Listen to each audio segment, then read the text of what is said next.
Welcome to the Cheesecake Factory. Wait, no, it's the Cheesecake Challenge, everybody, on Slick Jimmy Speaks. But we will be producing some cheesecake here in just a few minutes. We've got four wonderful artists to show up tonight on the Cheesecake Challenge. We had a little bit of hiatus. I had to kind of figure out a new time. We were not getting as many people in on Sunday, but seemingly we have about a similar amount on Wednesday. But that's all right. I'm glad for the people that have shown up. It makes me happy that anybody shows up for my show. So let's go down the line. We have Ariane, who is currently having some technical difficulties on sharing her what she's going to draw, but she does great art, and she's showed up, and this is her first time doing a drawing live stream. So welcome around, and that's really quite cool. I'd make a joke about virgins and all that, but I'll leave that. And we're gonna move on to Humble Marty.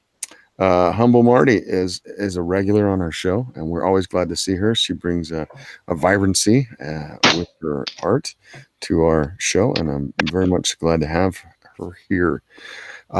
Next down, we have Lou. Now, Lou is one of my favorite artists who's actually done some work for me, as has Josh Spencer. But Lou has been so kind as to show up. He's been lately not been able to show up on the weekends, and he's been doing conventions and so forth, kind of like Josh Spencer. And Josh Spencer is our last person on the panel. Josh Spencer is currently doing many different projects, and he's not available for commission because of that, because of his popularity. You're so popular, Josh. I know, I'm too popular. And yeah, Lou's kind of quiet. He likes to mute himself, and that's fine. Maybe we can get him to say a few words, but his art usually speaks for himself. So let's talk about what our theme is tonight. Our theme is Road Warrior Women, and I need to look up what the actual alliteration thing that I wrote, because it's always long and BSy. But yeah, give me one moment. One moment. Yeah. Okay. One more minute.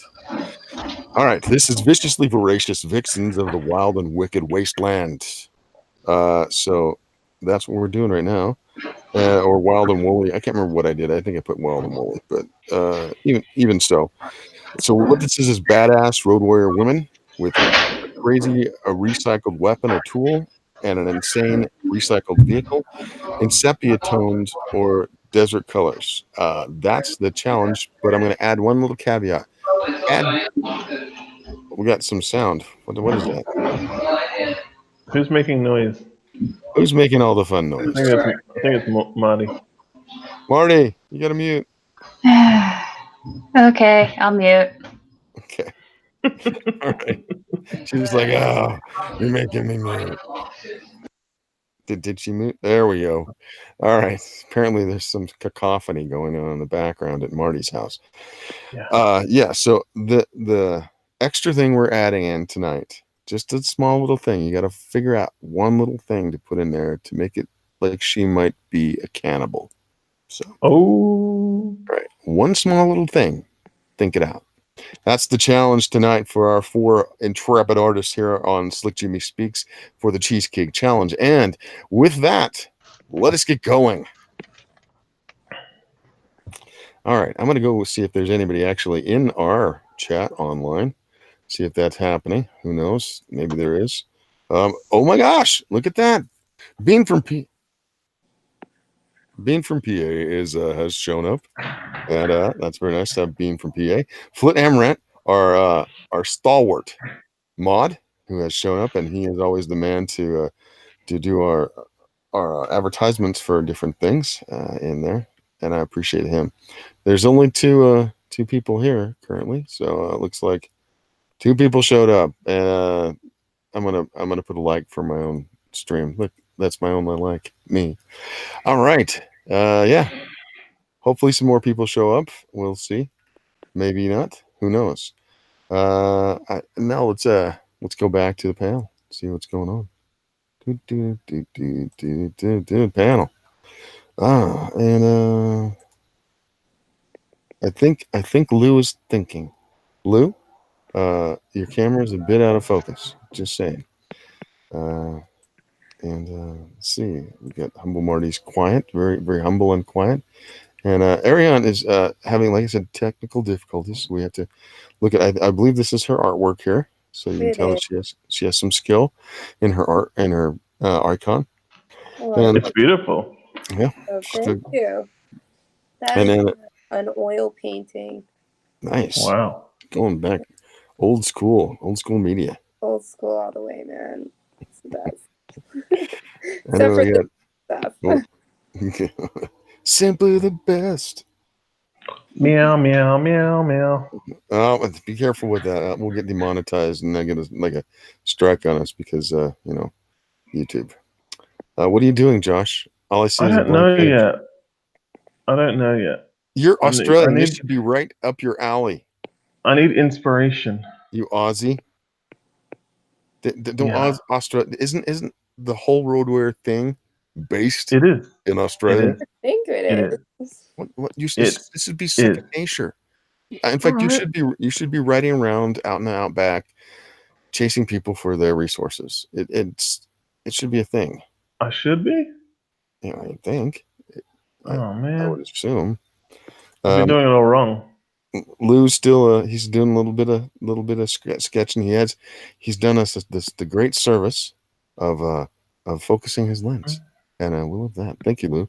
Lou's quiet. He's keeping himself quiet and muted because that's how Lou rolls. And we're just glad he's here because when he gets stuff on the page, you will be very pleased. Humble Marty. Humble Marty is currently working. Apparently, the cacophony is still going on because she's still muted. We want to hear from Marty eventually, but not if there are dogs singing a chorus of the Hallelujah chorus. Let's see if that's happening. Let's see if I can unmute her. Can I unmute her? Apparently not. How come I can't unmute my own thing? They have to unmute themselves. Oh, there must be I think. something still going crazy there because she's been very quiet. So, can you describe for us, Ariane, what you're doing right now? I'm just I took a reference and because I like to draw from reference. And okay? That's fine. then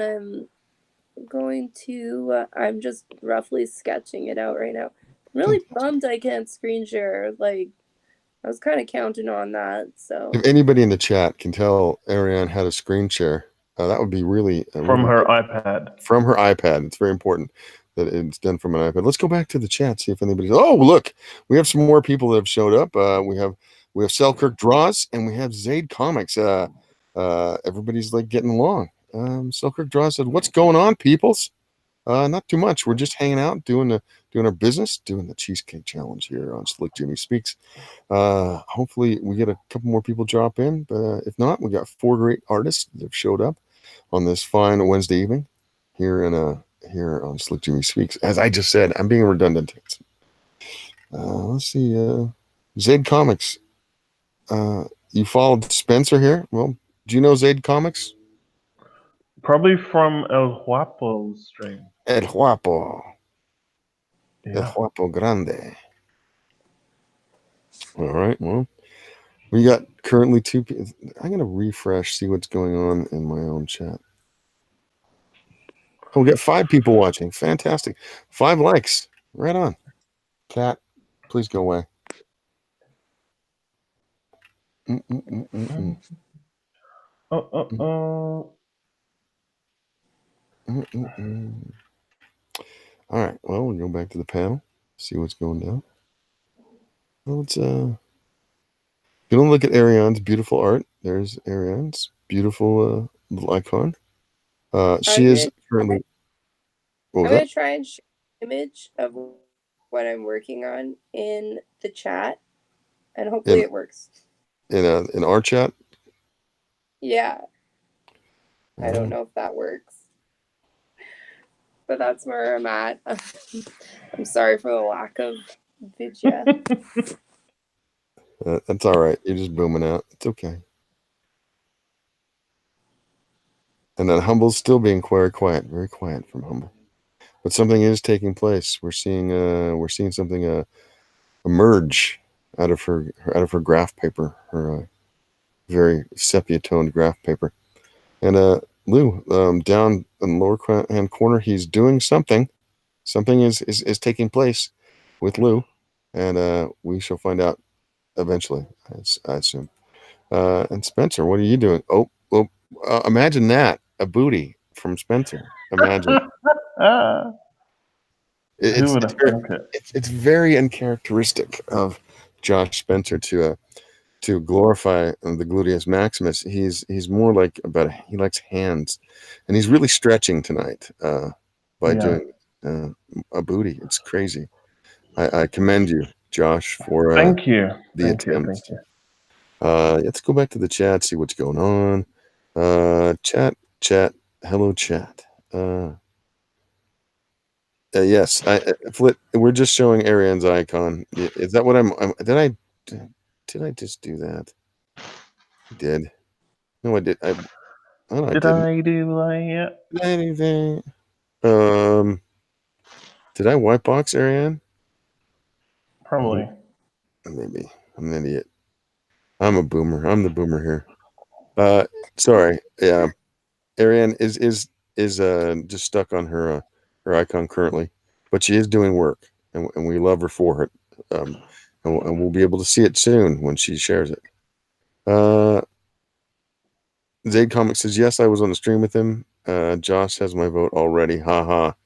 Probably because of the booty, because and because you paid him. Yeah. I have 7 likes right now. 6 are watching. Fantastic. Thank you for showing up, you 6. Caramba. What was that? What was that? It's the ghost of Christmas past. Something. It's crazy. Some late dude. Oh boy. It's El Guapo. Hey. El Guapo Grande. What's up, muchachos? Not too much. Muchachos and muchachas, are we all male here tonight, or no, we have 2 females, two ladies. Nice. 2 females and 3 males, 5 altogether. Fantastic. Nice, love it. Who's that? Ariane? Ariane? Yeah. Ariane. Ariana. Ariana, love it. Oh, is that you? Beautiful picture. Wow. You're a painter? I am. I'm an oil painter. Beautiful. Love it. She's having some technical difficulties with trying to share her iPad, what she's doing on her iPad. Do you have any idea how to do that? Geez, I don't know, man. Freaking Apple doesn't let you do jack diddly squat. Geez, I really don't, man. It's a damn shame. It's one of those fun things. Maybe she can. Does she have an iPhone? I do. I'd have to dial back in, I think. So yeah, that would probably be the only thing. Maybe do the iPhone, show it from the iPhone what she's doing. I don't know. Yeah, that might be a solution. Yeah. And who else we got here? We have Spencer, Josh Spencer from Spencer Tunes. We have Humble Marty, and we have Lou from Lou does the best bitchin' ass art ever. That's what Lou. Lou, what's your company name? What's your masthead? Just Lou. I don't really have a name. Just Lou. We're gonna have to work on that, Lou, because you need to have a really cool, Lou kicks ass or some shit. Yeah, something like that. Yeah, listen, I double dipped. I was given the name Caesar, which is already kind of killer for a name anyway. And then I picked up people started calling me El Guapo. So it's like I'm double dipping on the cool names. So we gotta get you. Maybe it could be Lou draws amazing backsides. Lou draws amazing everything. If you guys dude, can we see that again? That I love the flow of that. That's freaking awesome. Yeah, man. So what's being drawn tonight? All right. Let me go through it again. It's but it did. Sorry, I've got to go back to the thing I was looking at. Drawing Wasteland babes. Yeah, so it's viciously voracious vixens of the wild and wicked wasteland. I actually put Wooly in the description, which whatever.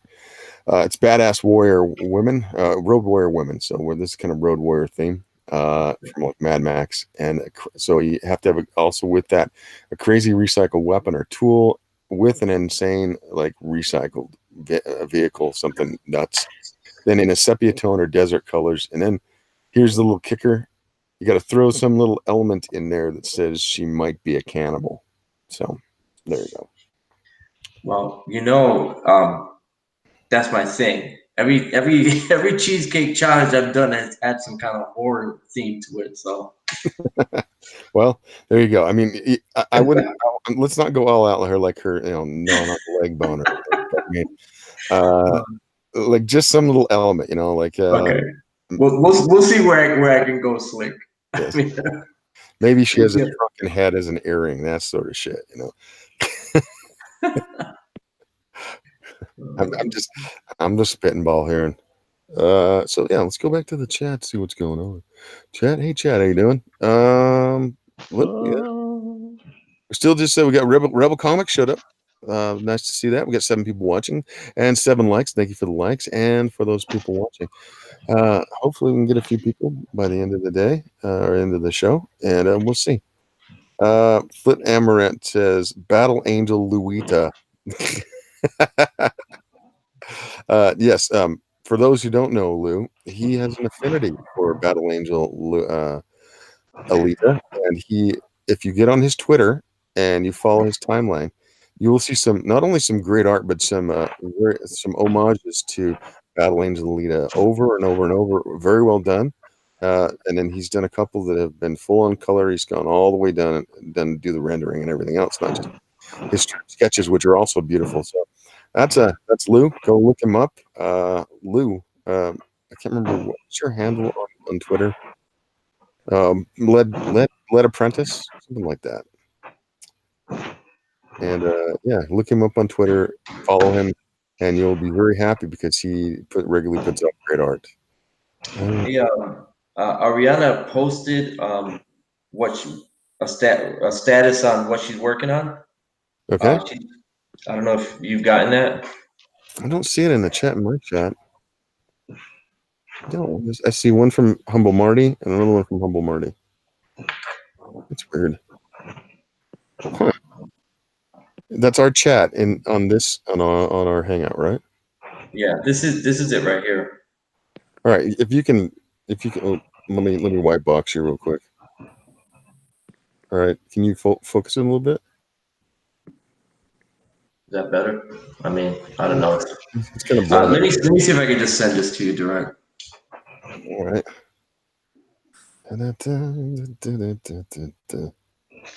Huh. Well, let's go look and see what Spencer's doing. Spencer is it's shaping up, and let's go see what Marty's doing. Whoop!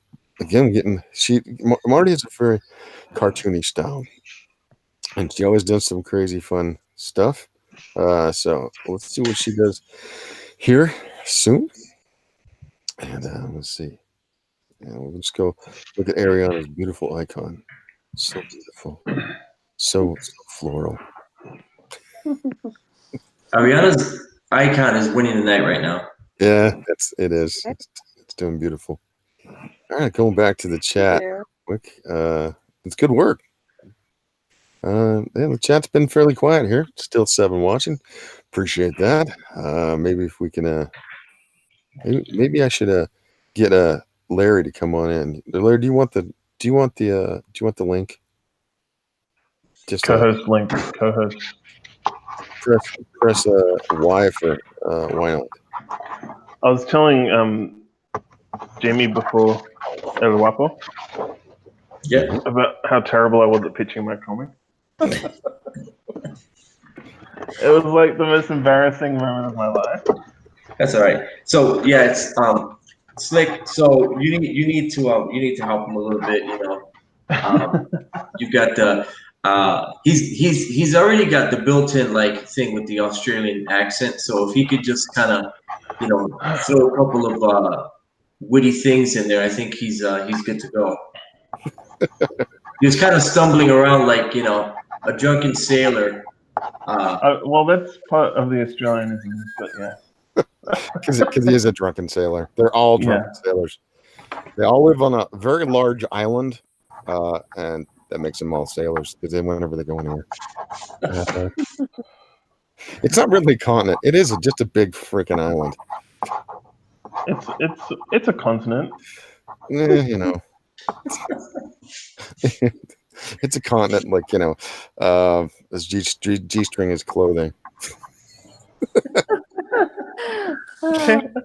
How do you like that he just likened the place that you live in to a G-string? Well, that's great. Why not?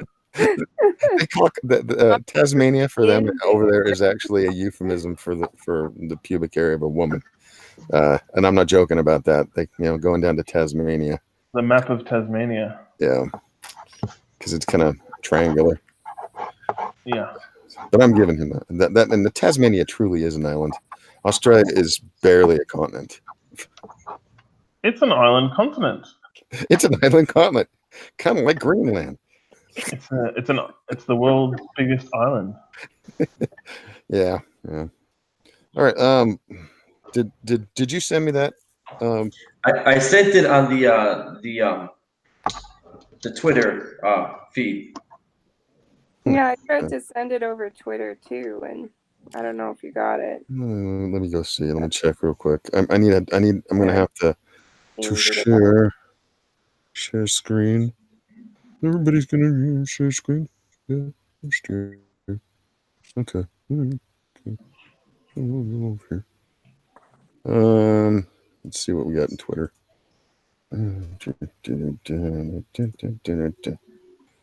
All right.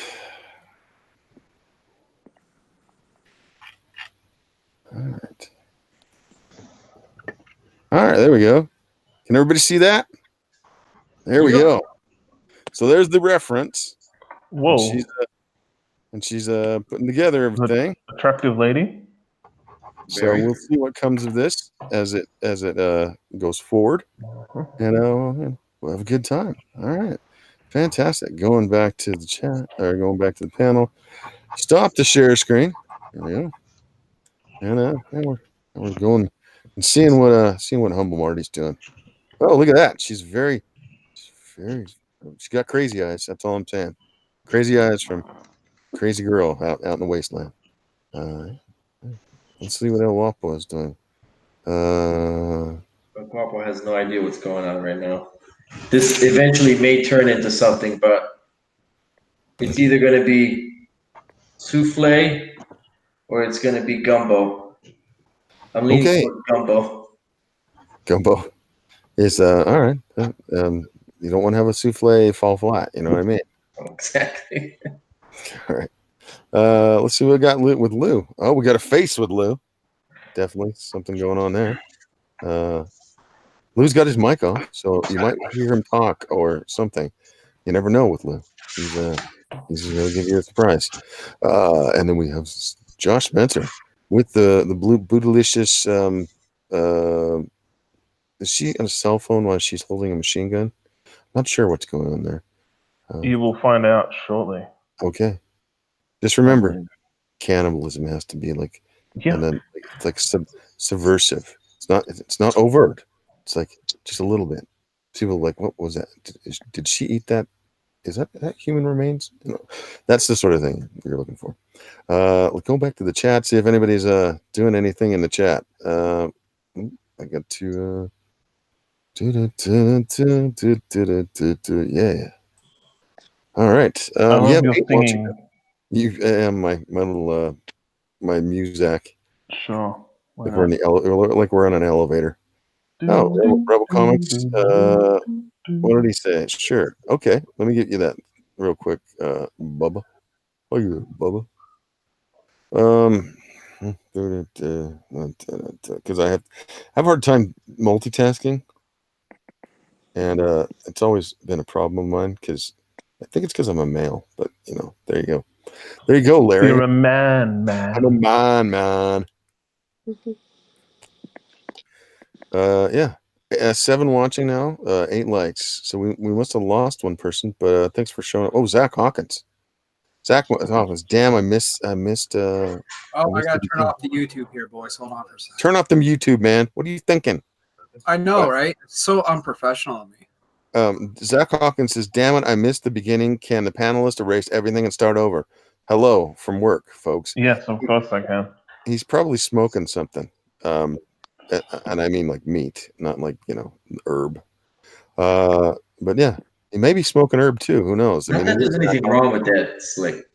It has medicinal qualities. I'm not chastising anybody for their recreational use or medicinal use. Your love of the halfling's leaf has clearly slowed your mind. Wow. Everybody didn't know this about Lord of the Rings. When the halflings they're running around with their leaf in their pocket, they're all stoned. They're pipe weed. I mean, hello. They destroyed the One Ring stoned. People don't know this. That's what really was going on. And they say that stoners can't accomplish things. Yes, that's all a big lie. So the halflings accomplished an amazing feat using only Mary Jane. Yeah, Mary Jane. Yep, or It, whatever. it should have been called Merry and Pippin's Bogus Journey. No, Gandalf was always stoking his pipe with Hobbitshire leaf. That was a big thing. That was one of their big exports, Hobbitshire leaf. Because they made the best Hobbitshire leaf. Now, some people might think that was tobacco. I don't think so. I think it was wrong. I was wacky tobacco, magic wacky tobacco. Yeah. Where he gets his magical properties from. Indeed. I'm refreshing. We got 9 likes. 9 likes from people who've watched, who've come on. So we got 6 watching now. We got lots of person, darn it. Anybody else on the panel? Yeah. Panel. Excuse me, not panel. The chat's been fairly quiet tonight. Flit Amaret posted Lou's Twitter. So those who want to go see Led Apprentice's business and stuff, go check it out there. He also posted Cesar Feliciano's Twitter, El Guapo, and his. So you go check out what he does on his Twitter, and also we got Josh Spencer, his Twitter as well. At Spencer Tunes. At Spencer Tunes. If the ladies want to have, he did Humble Marty. Oh my gosh, Humble Marty's Twitter. If you want to go see what Humble Marty does, and that would be nice if he could get a what's yours, Ariane, again? That's a good question. What's your Twitter? I think it's Alizarin Crimson. I can't remember. Alizarin Crimson? Alizarin Crimson. It's a pink color. Alizarin Crimson. Yeah, it's a pink color. It's a okay. Let me see if I can. Are you a paint nerd? I'm total paint nerd. That's so cute. All right, I'm gonna send this to Flit so he can share it because we want to share your stuff. One moment. Un momento, por favorcito, gracias. Ay. Ay. You're damn right. You're damn right. Can you dig it? Shut your mouth. Let me find Flit Amaranth. I need to find his thing. I'm looking for his DM. And here it comes, Flit. Here it comes. Get this damn thing what the fuck? What's going on here? What's wrong with me? There we go. All right. There you go, Flit. Make it happen. Zach Hawkins says, how else were these poor little hobbitsies supposed to deal with the horrors of Sauron? They needed something to chill them out. Laughy smile. True. I mean, those hobbits have a lot of time on their hands. Could you imagine if they gave Sauron weed? Well, why do you think the hobbits eat so much? They're always hungry. They got the munchies, right? Like Humble. Can you hear Larry speaking? No. Hang on. As people the classic Marty, Humble Marty steamroll. Humble Marty I'm has sorry. Some weirdness with her technical difficulties. If somebody joins the panel while she's already here, she can't hear them, and so often she'll just talk right over them, like she doesn't hear them. It's really, really rude. She just keeps doing it to Well, everybody that comes at on. least you have an answer for it, though, Jim. Like, at least we know why it happens, right? Hey, so lay slick. So I had Humble on my stream, so at least she got her dog to be quiet because that thing was going off on my stream earlier. Yeah, that I dog. think she finally fed it. That dog does. She when her it's like I don't know if it's one or like 1,000 dogs because when that one dog starts speaking, maybe her house is made of tile, and when her dog barks, it echoes all over the place. And it sounds like 10,000 dogs because that's what happens. Like Legion. What did you say, Karen? Obsessed with many dog demons. Because like every time Humble's dogs bark, it's like, you're like, I'm like, oh my god, calm down. I probably broke somebody's eardrum there, but like, and you're just okay, Humble, you gotta mute or go wrangle the dogs and put them in the backyard. Maybe it's Cerberus. Yeah, she has Cerberus in her house. Well, there was one point in the in the stream where it sounded like she was doing a live performance of Stomp, where they bang on the trash cans. I was like, what the heck is going on there? Are you drawn, Larry? I'm not drawing, but I just did open up a Kickstarter that's pretty sexy. Oh boy. A little bit of shilling from Larry. Yeah, I'm gonna show it to you here in a second. Larry's he's of the Niobe and Avani fame. Currently, hey, I've drawn that. You have, sir. You have. And quite well, I'll add. And we got a girl here now. We got a face, a very Josh Spencer face. He has kind of a style, and this is what it looks like. The Larry's showing off some Lady Death.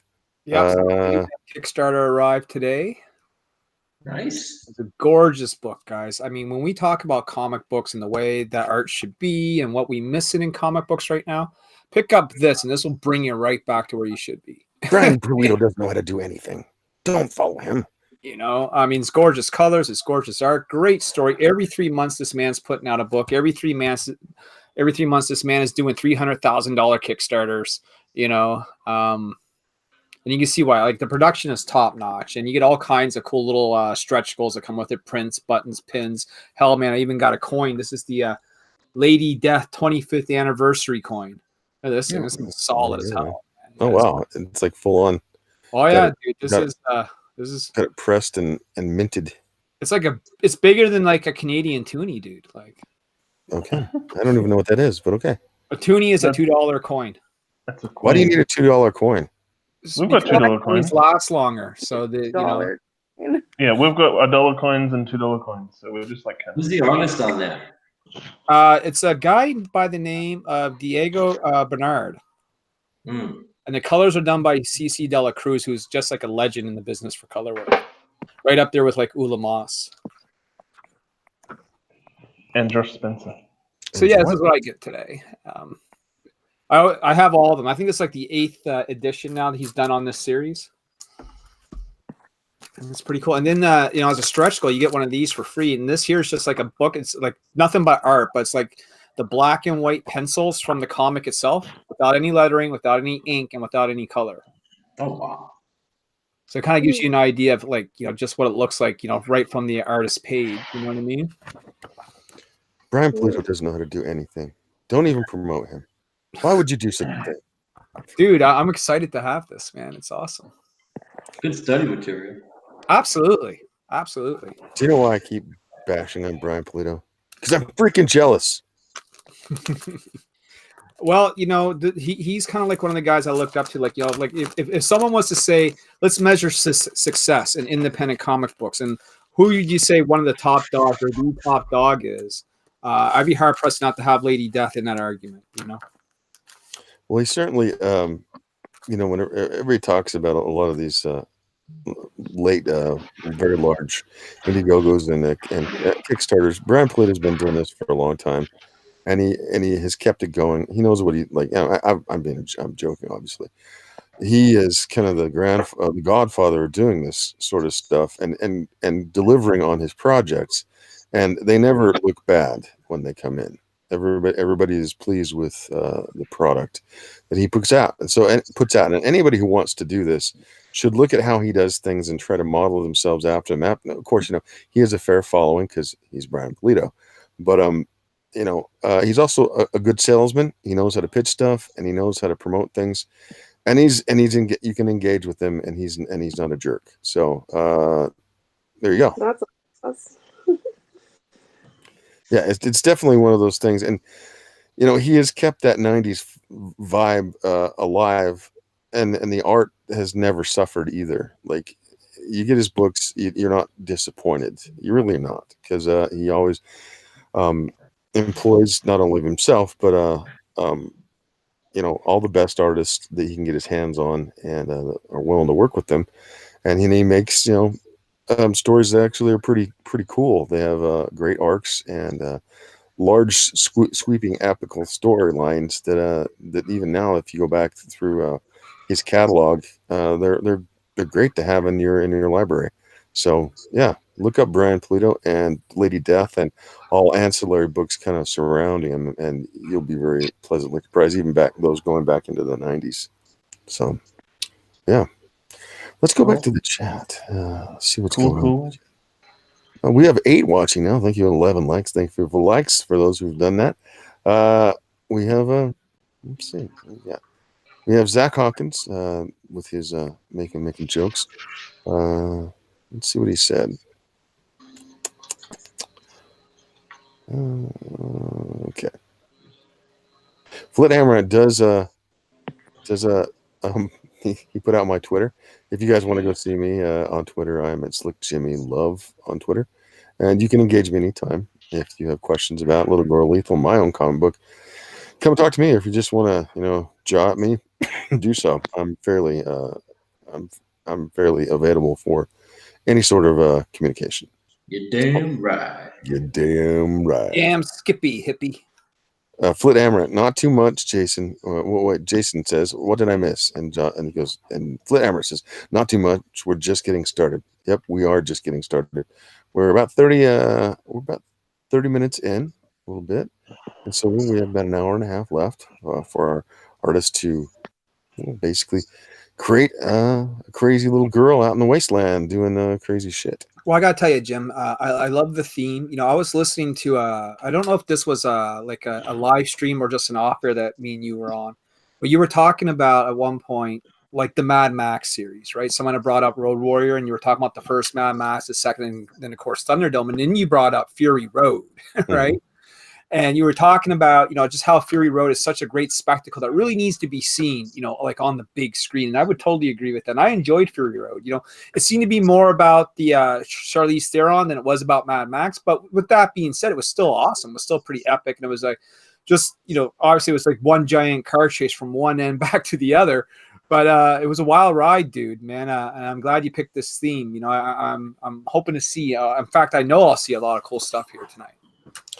Well, I mean, the thing that I like about Mad Max now, if for those of you who don't know, the original movie was back late '70s, early '80s, and with a movie called Mad Max, and that was basically one of the very first shows to have Mel Gibson in it, movies, and it's a very different vibe in the first film, say to the very latest film.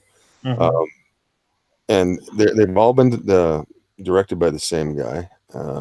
Just one moment. Excuse me. But the first 3 have Mel Gibson in it, and then the latest one has Tom Hardy as Max Rockatansky, which kind of gives you, even by the name Rockatansky, this is a little bit pulpy. The shows are not supposed to be taken overly seriously, but they've created a world that has stood the test of time, and started out with more of a like a character piece about a man who's been broken by life because of one experience, and then how it changed him. And then and the world isn't completely busted in Mad Max. Like, it's not like the dystopia that it is in the second film. The second film, the world has come to a grinding halt, and the apocalypse has happened, and the world is. What is all with all? You guys hear a motorcycle? Yeah. That's someone's background there. Great, fantastic. I lost my friggin' train of thought. Mad Max Fury Road. The world wasn't broken. I just got Mad well. Max I mean, 2, aka The Road Warrior. like George Miller. He's directed all 4 films. Now, when you watch the first one, it's obviously low budget. Is that my neighborhood? No, whose neighborhood has like Speed Racer in the background? So, like, when you watch the first film, you kind of get the backstory of Mad Max, what happened to him, and how he was a cop, and then his family was killed by basically The Toe Cutter. yeah, like a gang on the road, and then he goes and gets his vengeance, and then it cuts to years later, after the world has ended, the civilization has crumbled, and you're in Road Warrior.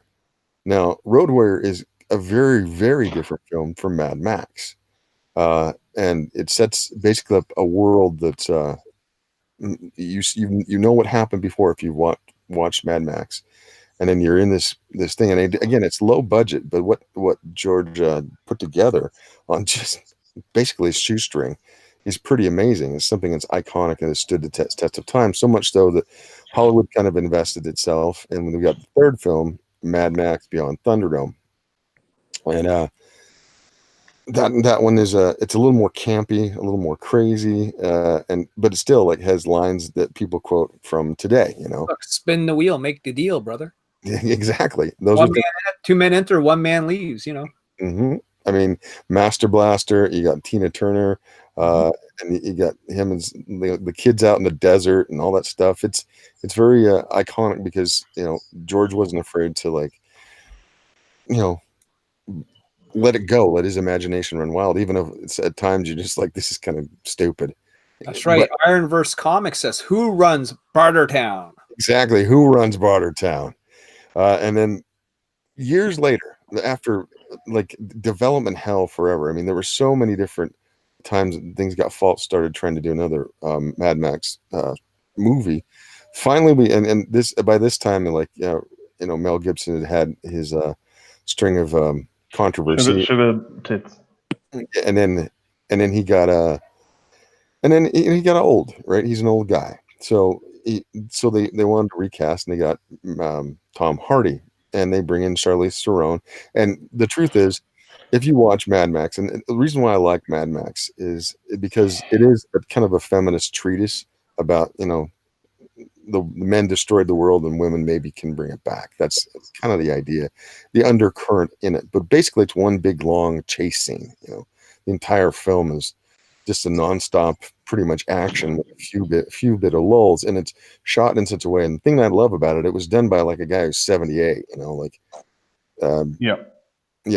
He brings more excitement and verb and vibe at 78. We're talking about George Miller, than almost all of Hollywood's, golden boys of today or girls today. He knows how to do a film that's basically one long chase, not a big, not a huge story arc per se, but has a lot to say. And when you're done, you're very satisfied by watching it. And he did it all, out in the middle of the Zambian desert. So that's pretty impressive. I went on a little bit about stuff. We've got 10 people watching, 13 likes. Thank you for coming in. Ironverse Comics is now here. Someone say Mad Max. That's why I'm here. Hath brought me. Brought me? Brought me, yeah. Official licensed Niobe streetwear available here. Real Rebel Comics has put out his own shill, but that's all right. I like that. Gotta take advantage of it when I can, Jim. Wait, you can get clothes? Yeah, Maybe? actually, so Pop Art Gear reached out to me and asked me if I wanted to do Niobe t-shirts with them. So it's actually like a licensed deal. No one else is allowed to do Niobe shirts. I'm not allowed to have them made anywhere else. So they have the contract for whatever apparel that we put out for the next 2 years. Cool. And so that's where you get them in that link right there. Now, it may look a little pricey. I mean, it's $30 a shirt, but there's stuff on the front and logo on the back, and they're nice. It reminds you of like old school, maybe sort of like rock shirts or something. Nice. And oftentimes, sometimes we'll get like I get like promo codes that will give you like 20-25% off and stuff like that. Sounds good. Hey, Larry, can you talk for a minute? I gotta. Well, yeah, I mean, I can talk. Let's talk to Mr. Josh Spencer. Mr. Josh Spencer, tell me a little bit about the piece you're working on here, brother. Well, it is very Tank Girl-esque. Yeah, I see that, man. I like it. She's got a pouty little face going on there, huh? That's how I like to draw them. Yeah. Let's click over to Lou. So I can see the top part of this now here. What's she carrying there, Lou? It's like a car axle that's turned into like a kind of an axe. Beautiful. So big club weapon. A car axe. Car axle. There we go. Yeah. I like it, man. We got Humble Marty. Hello. Hello. What's going on, Humble Marty? Can she hear us? She says, I am muted due to technical difficulties. Oh. Those darn dogs again. Yeah, I know, right? But she's working on a nice little piece here. I can't fully see it, but it looks pretty cool. All right, I'm back. And then we have El Gato. Is that it? Can you hear me? El Gato? Yeah, we can hear you, Jim. Okay. Now, every time I see you, sir, you always kind of blow my socks off. I'm liking this here. Nice big gun. She looks like something maybe we would see right out of like a Cyberpunk 2020. You kind of got the trench coat kind of hanging off her, that sort of vibe. Yes, sir. Looks pretty cool, man. Oh, yeah. And then we have Arlene. How do I say this? Ariana. Ariana. I don't know why I said Arjane. I got bad eyes, apparently. How are you? I'm good. I'm sorry there's no video. I'm going to try and screenshot what I'm doing right now. Yeah, sure. I'll share it with y'all. But whenever you can It works. choose another picture or something, that would be good. I can share it as well if you want. Yeah. The anticipation, James, is killing me. I want to see. Well, she had a nice little woman going the last time we saw it, and so stuff was definitely happening. Let's go back to the chat. See if anything's going to. We definitely have 9 people in the chat. 13 likes. Thank you for the likes. No dislikes. Knock on wood. Yeah. Hopefully that will remain that way. Knock, knock, knock on wood. Well, now that you said it, someone's just going to thumbs it down just to do it, right? Yeah, I feel like doing it just because you Right? said it. Yeah, it's like, Don't be a jerk, Josh. but Josh, here's the thing: any engagement on your video is actually good engagement, whether it's thumbs up or thumbs down. It's kind of like wrestling. If they cheer for you, that's good. If they boo for you, well, it sucks, but it's still kind of good. But it's like when you get no reaction at all, that's when YouTube doesn't even push your video, like at all. Right, when it's just like nobody's paid any attention, no views, nothing like that. No one bothers enough to even hit a thumbs down. You know what I mean? That's how Matt Mundane's staying on the air. Is people keep thumbs down or something. I probably shouldn't throw shade on that boy. He's just at this point. He's just kind of, he's pitiful. I've never heard of him. Yeah, I mean, I don't know if I should bring it up, but Mr. Medicare basically did a takedown on him a few months back, and it was really kind of sad. He started crying. Almost. He got caught flagging other people's channels when they made fun of him or bad. And they totally caught him. Yeah. What's that fun sound? Oh, I need to mute myself. That is a lawnmower. Sorry. Oh yeah, Josh, winter there, Josh. apparently Josh has a lawnmower every damn day. It's the lawnmower man. Every damn day, Josh, with the lawnmower. All right, we got Wapo putting together a pretty crazy looking gal. Yeah, definitely. And it does have that vibe. Humble Marty. She's doing her fun little crazy stuff that she does with her cartoon style. This girl looks very happy in the Wasteland. She's doing her thing. Like is she in a wheel or gyro? What's going on there? She's lost her mind. Lost her mind. That's why she's so happy. She don't know what's going on. You know, there's something to be said about being insane. Well, Harley Quinn always seems to be so happy because she's like batshit crazy, you know. Exactly. We're looking at Lou currently, and Lou took it to heart. He's really going to town here with the business. What is that? Is that a lawnmower, Lou? It's like a lawnmower, like a thresher and a lawnmower put together. Yeah, it's a lawnmower and a guy getting sucked in, and that's coming out the other end. The John Deere. That's right. Lou, that's looking awesome, dude. Really cool. She's putting the guy in through the wood chipper for stew later. That's the cannibal thing right there. Josh, do you get jealous when you see other people's art? Like, do you go like, "Damn"? I sometimes do. I'm like, oh man, I could have done this idea. I could have done this idea. You know. Yeah. And it's also when people are really good at doing full figures, like right away. You know, it's just like, oh man, I'm just doing a cut off at the knees pose because it's easier. And you know, doing vehicles and stuff like. Well, let me ask you this, Mr. Josh Spencer. What is the hardest thing that you find to draw? Probably is it vehicles? Is it buildings? Is it animals? Like so there's always Achilles heel for everyone somewhere, right? The one perspective and vehicles. Perspective and vehicles. Okay. Vehicles in perspective. So that's one of the things I like about Sean Gordon Murphy. That guy knows how to make a car. Like he knows how to make vehicles. Yeah. Like as cool as the humans look, you know, his cars look probably cooler.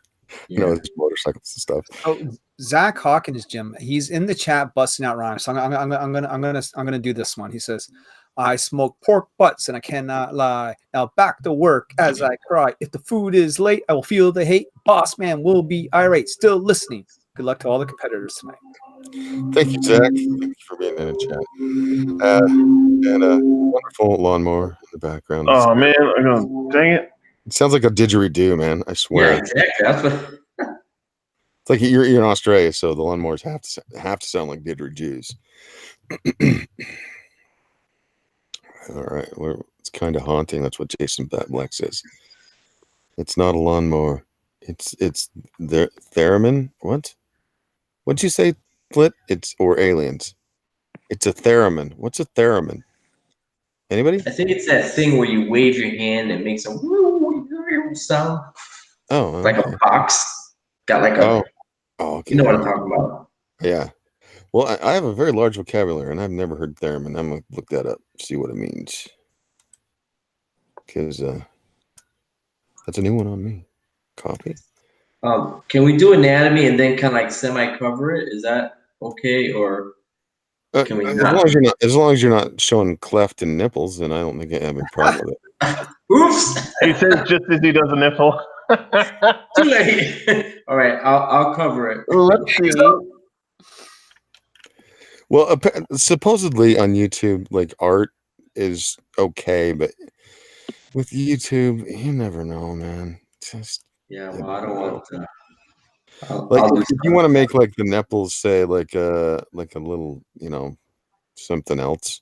Oh, pasties. Yeah, or like, you know, she's got like a bolt or something, you know, like a nut screwed on the front of her brassiere or something like that. That would make sense. All I'm right. just saying. I'm come up with Right, it. no, you're adding to the design of this drawing. So, yeah, a bolt and a nut. I'm gonna go talk to Ariane because we've kind of ignored her here because we can't see her drawing. But That's okay. how's it coming along, hon? Oh, it's all right. Yeah, it has to be in sepia tones, eh? Well, that's what we're trying for. Sepia tones are kind of like a desert vibe, so it doesn't necessarily have to be sepia. But you could do vibe like like a red tones, like the Grand Staircase of the United States, or like in the Outback, gets quite red sometimes. Right. Reddish tones that way. So yeah, that's what I'm kind of thinking about. It's not absolutely necessary, but color is always better than not, if you know what I mean. Of course. So yeah. Curious. We got Humble Marty. I am muted due to technical difficulties. We don't get the wonderfulness of Humble Marty talking over people who have arrived lately. It's sad. It makes me sad because I want to be able to make fun of her because of it. So, well, look at that! Look at that gun by Josh Spencer, Bigly. That's a lot of damage. Ha! Nice touch, Josh. That's a lot of damage. Damage, man.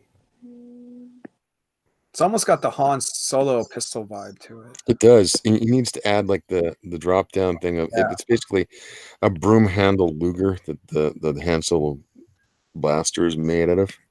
So yeah, it does have that vibe. If anybody didn't know that, I think most people who've been around long enough know that the Han Solo blaster is just a broom handle Luger modified just a little bit. All right, going back to the chat. Where's the chat? Where's the chat? We got trusty sidekick here. Says I had to come by and show some love for my boy El Guapo. El Guapo. Trusty, what's up, buddy? So yeah, thanks for coming by, trusty sidekick.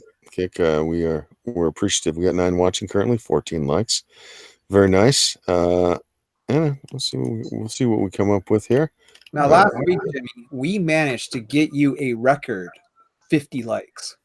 We did last time, definitely, on a show that I wasn't sure that we'd have anybody show up. So, I was complaining about the fact nobody was showing up on Sunday, but then we got 50 likes. Somehow we got 50 Somehow, likes. Brother, it happened. So that was very cool. In fact, I think we ended with 52 or 53, something like that. Something like that, yeah. Yeah, you were getting pretty salty about those Sunday shows for a little bit there. Well, it's like every night, like I'd show up and like, hello, I put out the link and like people just kind of dribbled in, and we never got over like 6. 6 is fine. But the couple of nights, so we started out with 3 people, and then some people popped in, which was nice. But I haven't seen like a full house for a while now, so trying to figure out the best time. But like a lot of the artists that want to be on, they have windows, and then others have other windows, and never shall the twain meet. So. Yeah, it's hard to get the stars, the moon, and the sun to always align at the same time. Plus, Jim, so many projects are coming out now. I'm assuming people are hard at work on their books, right? Oh yeah, I would think. Yeah, there's a lot going on. Definitely. I got a couple pages here. These are a couple pages I just did over the last couple of days. That's why my chapter project. Let me go over to it real quick. Let's see what you're doing, man. All right, I'm liking this. This is looking cool. So tell us a little bit about what's going on here. Yeah, man. So basically, this is a story about a mother and a son dealing with the loss of the father, her husband, and she's a musician, singer. Her husband was a collector of music, and he was also a musician himself, former military guy. But he dies, unexpectedly, and the family is kind of left in ruins. They're dealing with that. One of the things that the mom wanted to do, his wife, was find this rare album and bring it back and add it to her husband's collection. Ends up finding the album in the Caribbean, brings it home, starts playing it, And as she's singing along with that, she unwittingly unlocks a portal to another dimension because the album is cursed, and this entity Chango comes out and ends up going into the boy's room and kind of like attacking him. And something happens. He screams out, and everything disappears. But what's left behind is this little demon, and the demon is stays with the boy, and he's like ever present. So you can imagine a 6, 7-year-old kid dealing with this presence, this little demon entity that no one else can see, only him. And so 10 years goes by. His mom decides they're going to take a vacation to family in LA, and the boy comes up with this plan to finally get rid of the Chango demon. And things don't go as planned, and ends up releasing a whole nother level of demonic entity that now he has to deal with. But the only problem is only he can actually see all the chaos because no one else can see the demons but him. So it's kind of like a little bit of the Sixth Sense kind of meets Pan's Labyrinth and Troll Hunters. So there's a lot of comedy in it. There's horror in it. A little kind of fantasy. So yeah, that's kind of like a little brief overview. Now, you were showing a couple of pages. How far along into this are you? So I am working on page 32 right now. So I'm more than halfway done with the first graphic novel. And we're actually going to be launching the Indigo campaign next Friday. Beautiful. It seems like a lot's going to be happening, Jim, towards the last week of June and like the first maybe couple of weeks of July, Hey, Jimmy. Yes, sir. How's it going? It's going well. How's it going with you? You got something to say, Mr. Spencer? No. Just you should be plugging something that's going to happen in July, Josh. Where do you think that would be? I know. I'm the worst at talking about my comics. So I'm working on a book called Megawatt and the Vampires of the Sun, and it's luchadors versus vampires. It's pretty much the one-word pitch. That's crazy, man. Josh, what else are you doing in July? What else am I doing in July? Maybe relaunch? Bam! There we go. Boop boop. Her tattoo is provocative. Thank you. She's an interesting gal. Yeah, so I think shortly after the first week of July, we'll launch the Niobe #1 reprint, which will have an exclusive cover to Indiegogo done by this man right here on the panel, Mr. Josh Spencer. Hey, that's me. That's you. That's you. Oh, man. Oh, man. And then you have Skunk Girl, I think, releasing July 2nd. Yep. Yeah. So for our good friends from Good Dog Press, Manny. So, Ariane, did you want to send me another screenshot or something of your... Yeah, I tried to. I don't know if you're getting them or not. let me check real quick. I'm going to go back and look at my Twitter. One sec. Un momento, por favor. Josh, you like big butts and you cannot lie. Those other brothers can't deny. You brothers can't deny. Oh, look, we have another one from her. Oh, yeah. By the way, we have Pablo Romero art in the chat. Pablo Romero should be on the panel. Why is he in the chat? He should be on the panel.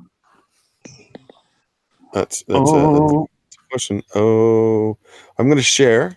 So everybody, prepare yourself for Ariane's wonderful art. One moment. And here we go. Can everybody see that? There we go. She's coming along with it. Nice. Wait. Oh, damn. Oh, very good. Yeah. All right. As you get along more fully with that, give us another update. Yeah. And I'll show it again.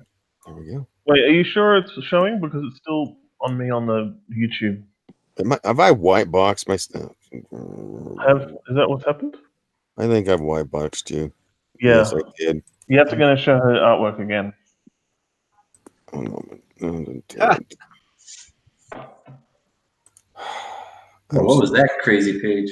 I'm such a boomer.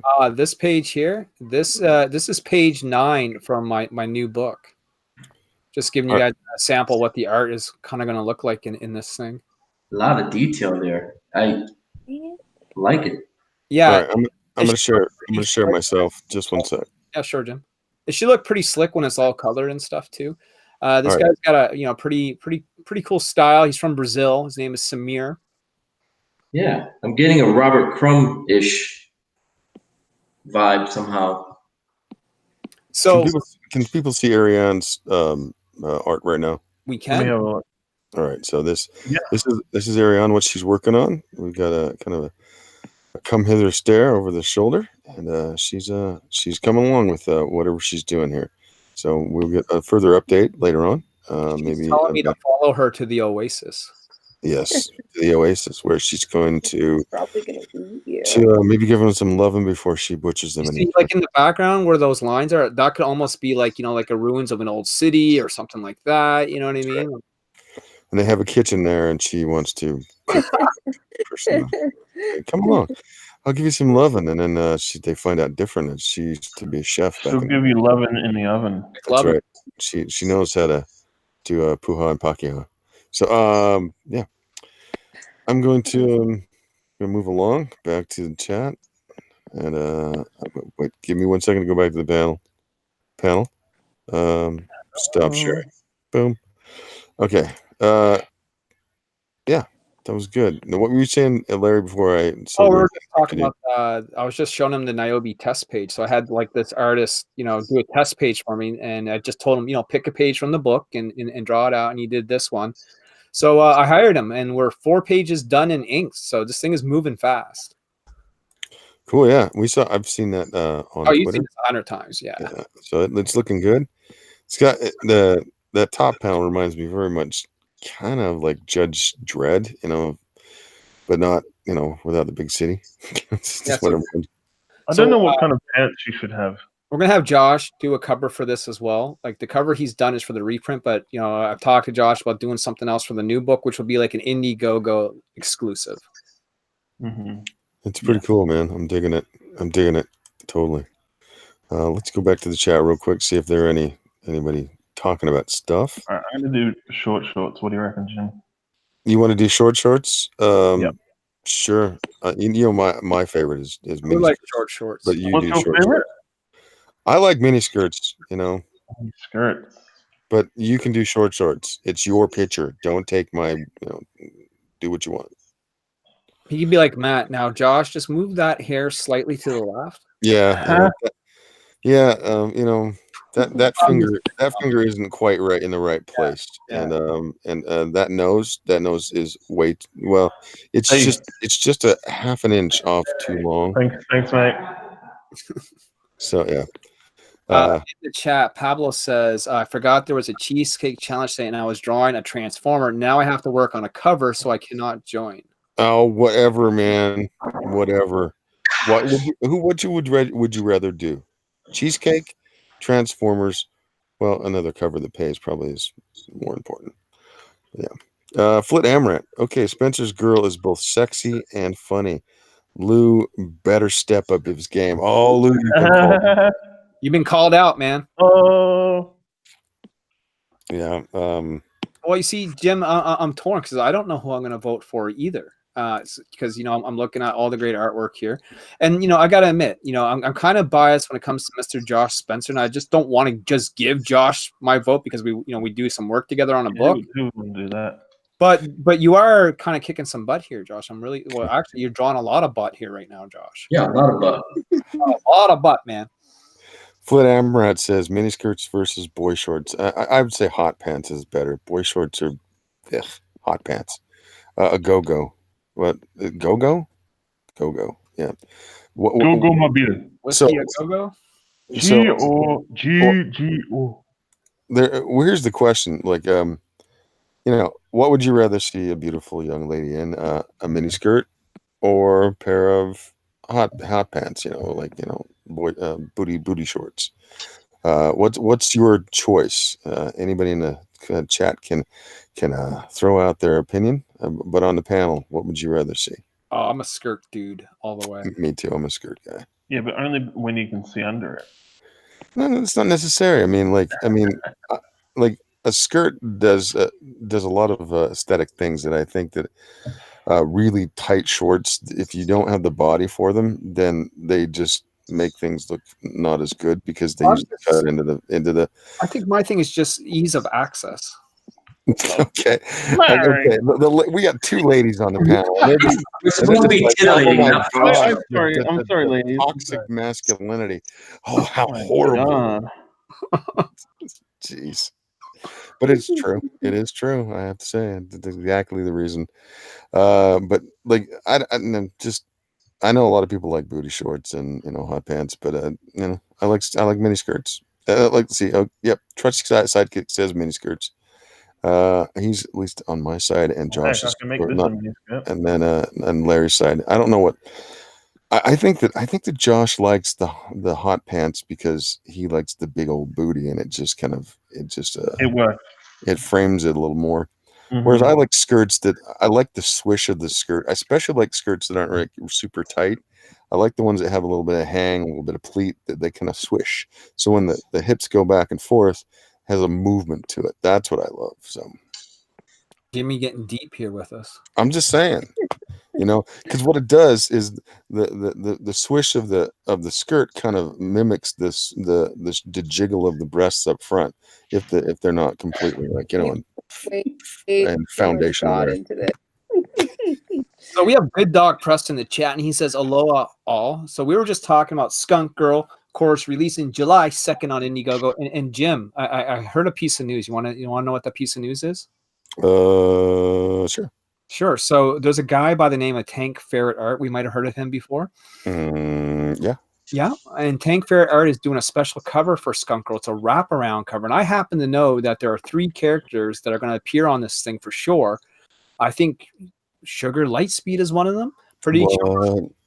What? Niobe is in there. Avani's in there. My goodness.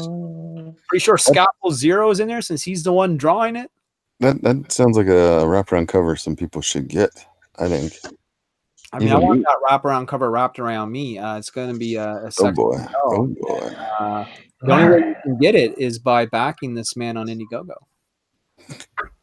Well, so as Larry's just said, there's going to be a lot of great books coming out. Do we know of other books that we should throw a little bit of? Well, we can talk about how about our former good friend Mr. Doug Garrett. Doug Garrett, definitely. Legends of Lone Wolf is currently out there. Is it in demand, or is he still running full campaign? God, I don't know. If it's not done yet, it'll be close. Well, I know that they reached their goal, so they will be going into demand if they haven't. Yeah, I believe it's in demand. So it's one of those things that I believe a lot of people should buy, just because a lot of good people have put their efforts into creating a good book. And, Doug Garrett has created a character that can allow other people to formulate ideas and do stories that it facilitates a lot of good ideas. I like the character because you can go a lot of places with it. So yeah, go out there and put your money down on that. Our friend Matt is there, and just to tweak the nose of a few people, go support Matt. Mior, of course, doing the second story in that book, the 38-pager. Nice. Mior. Yeah, you must support him because he is from a third world country. That's right. Our friendly neighborhood Muslim. Mior. Now, also, I know a couple of other books that are kind of like, could use a boost, some help, if you will. One is a sci-fi space odyssey called Of Time and Space on Indiegogo. It's the little book that no one's really watching but should. It's done by Larry Holder. This thing looks epic. Art by Rob Cannon. I would definitely scout that one out. And another book, which is a fantasy epic, done by a friend of ours named Shale Roberts, is called Guardians of Erloth. And they're both on Indiegogo. Yeah, Guardians of Erloth looks beautiful. And I like the idea that is In of Time and Space. Those are both great books that should be supported. Those who hear this broadcast, please go check those out. Flit, if you can possibly maybe put those in the chat, a link, that would be nice. Do what you can, my brother. And everybody give a round of applause to Flit Amarat as Absolutely. one of the best damn mods that is on YouTube. So there we go. Anytime you got a mod in the chat that's on the ball like that, dropping links, it helps the host out, so he's not scrambling and doing 10 things at once, and it just keeps the flow running. Yeah, it does indeed. And I'm lucky to have. He just decided to help me one day, and I'm like, okay, man, okay, and he really went with it. He's on the ball. We're looking at El Guapo right now. It's coming along. Very definitely Wasteland vibe with a little punk rock going on with it. So let's look at Humble. Humble hasn't been able to speak because apparently there's, I guess, something going on over there. This is pretty crazy. What are we looking at, Humble? What are we looking at? Cute little girl in it looks like it's got artillery on top of a chicken-footed washing machine. I'm not sure what that is, but we'll go with it.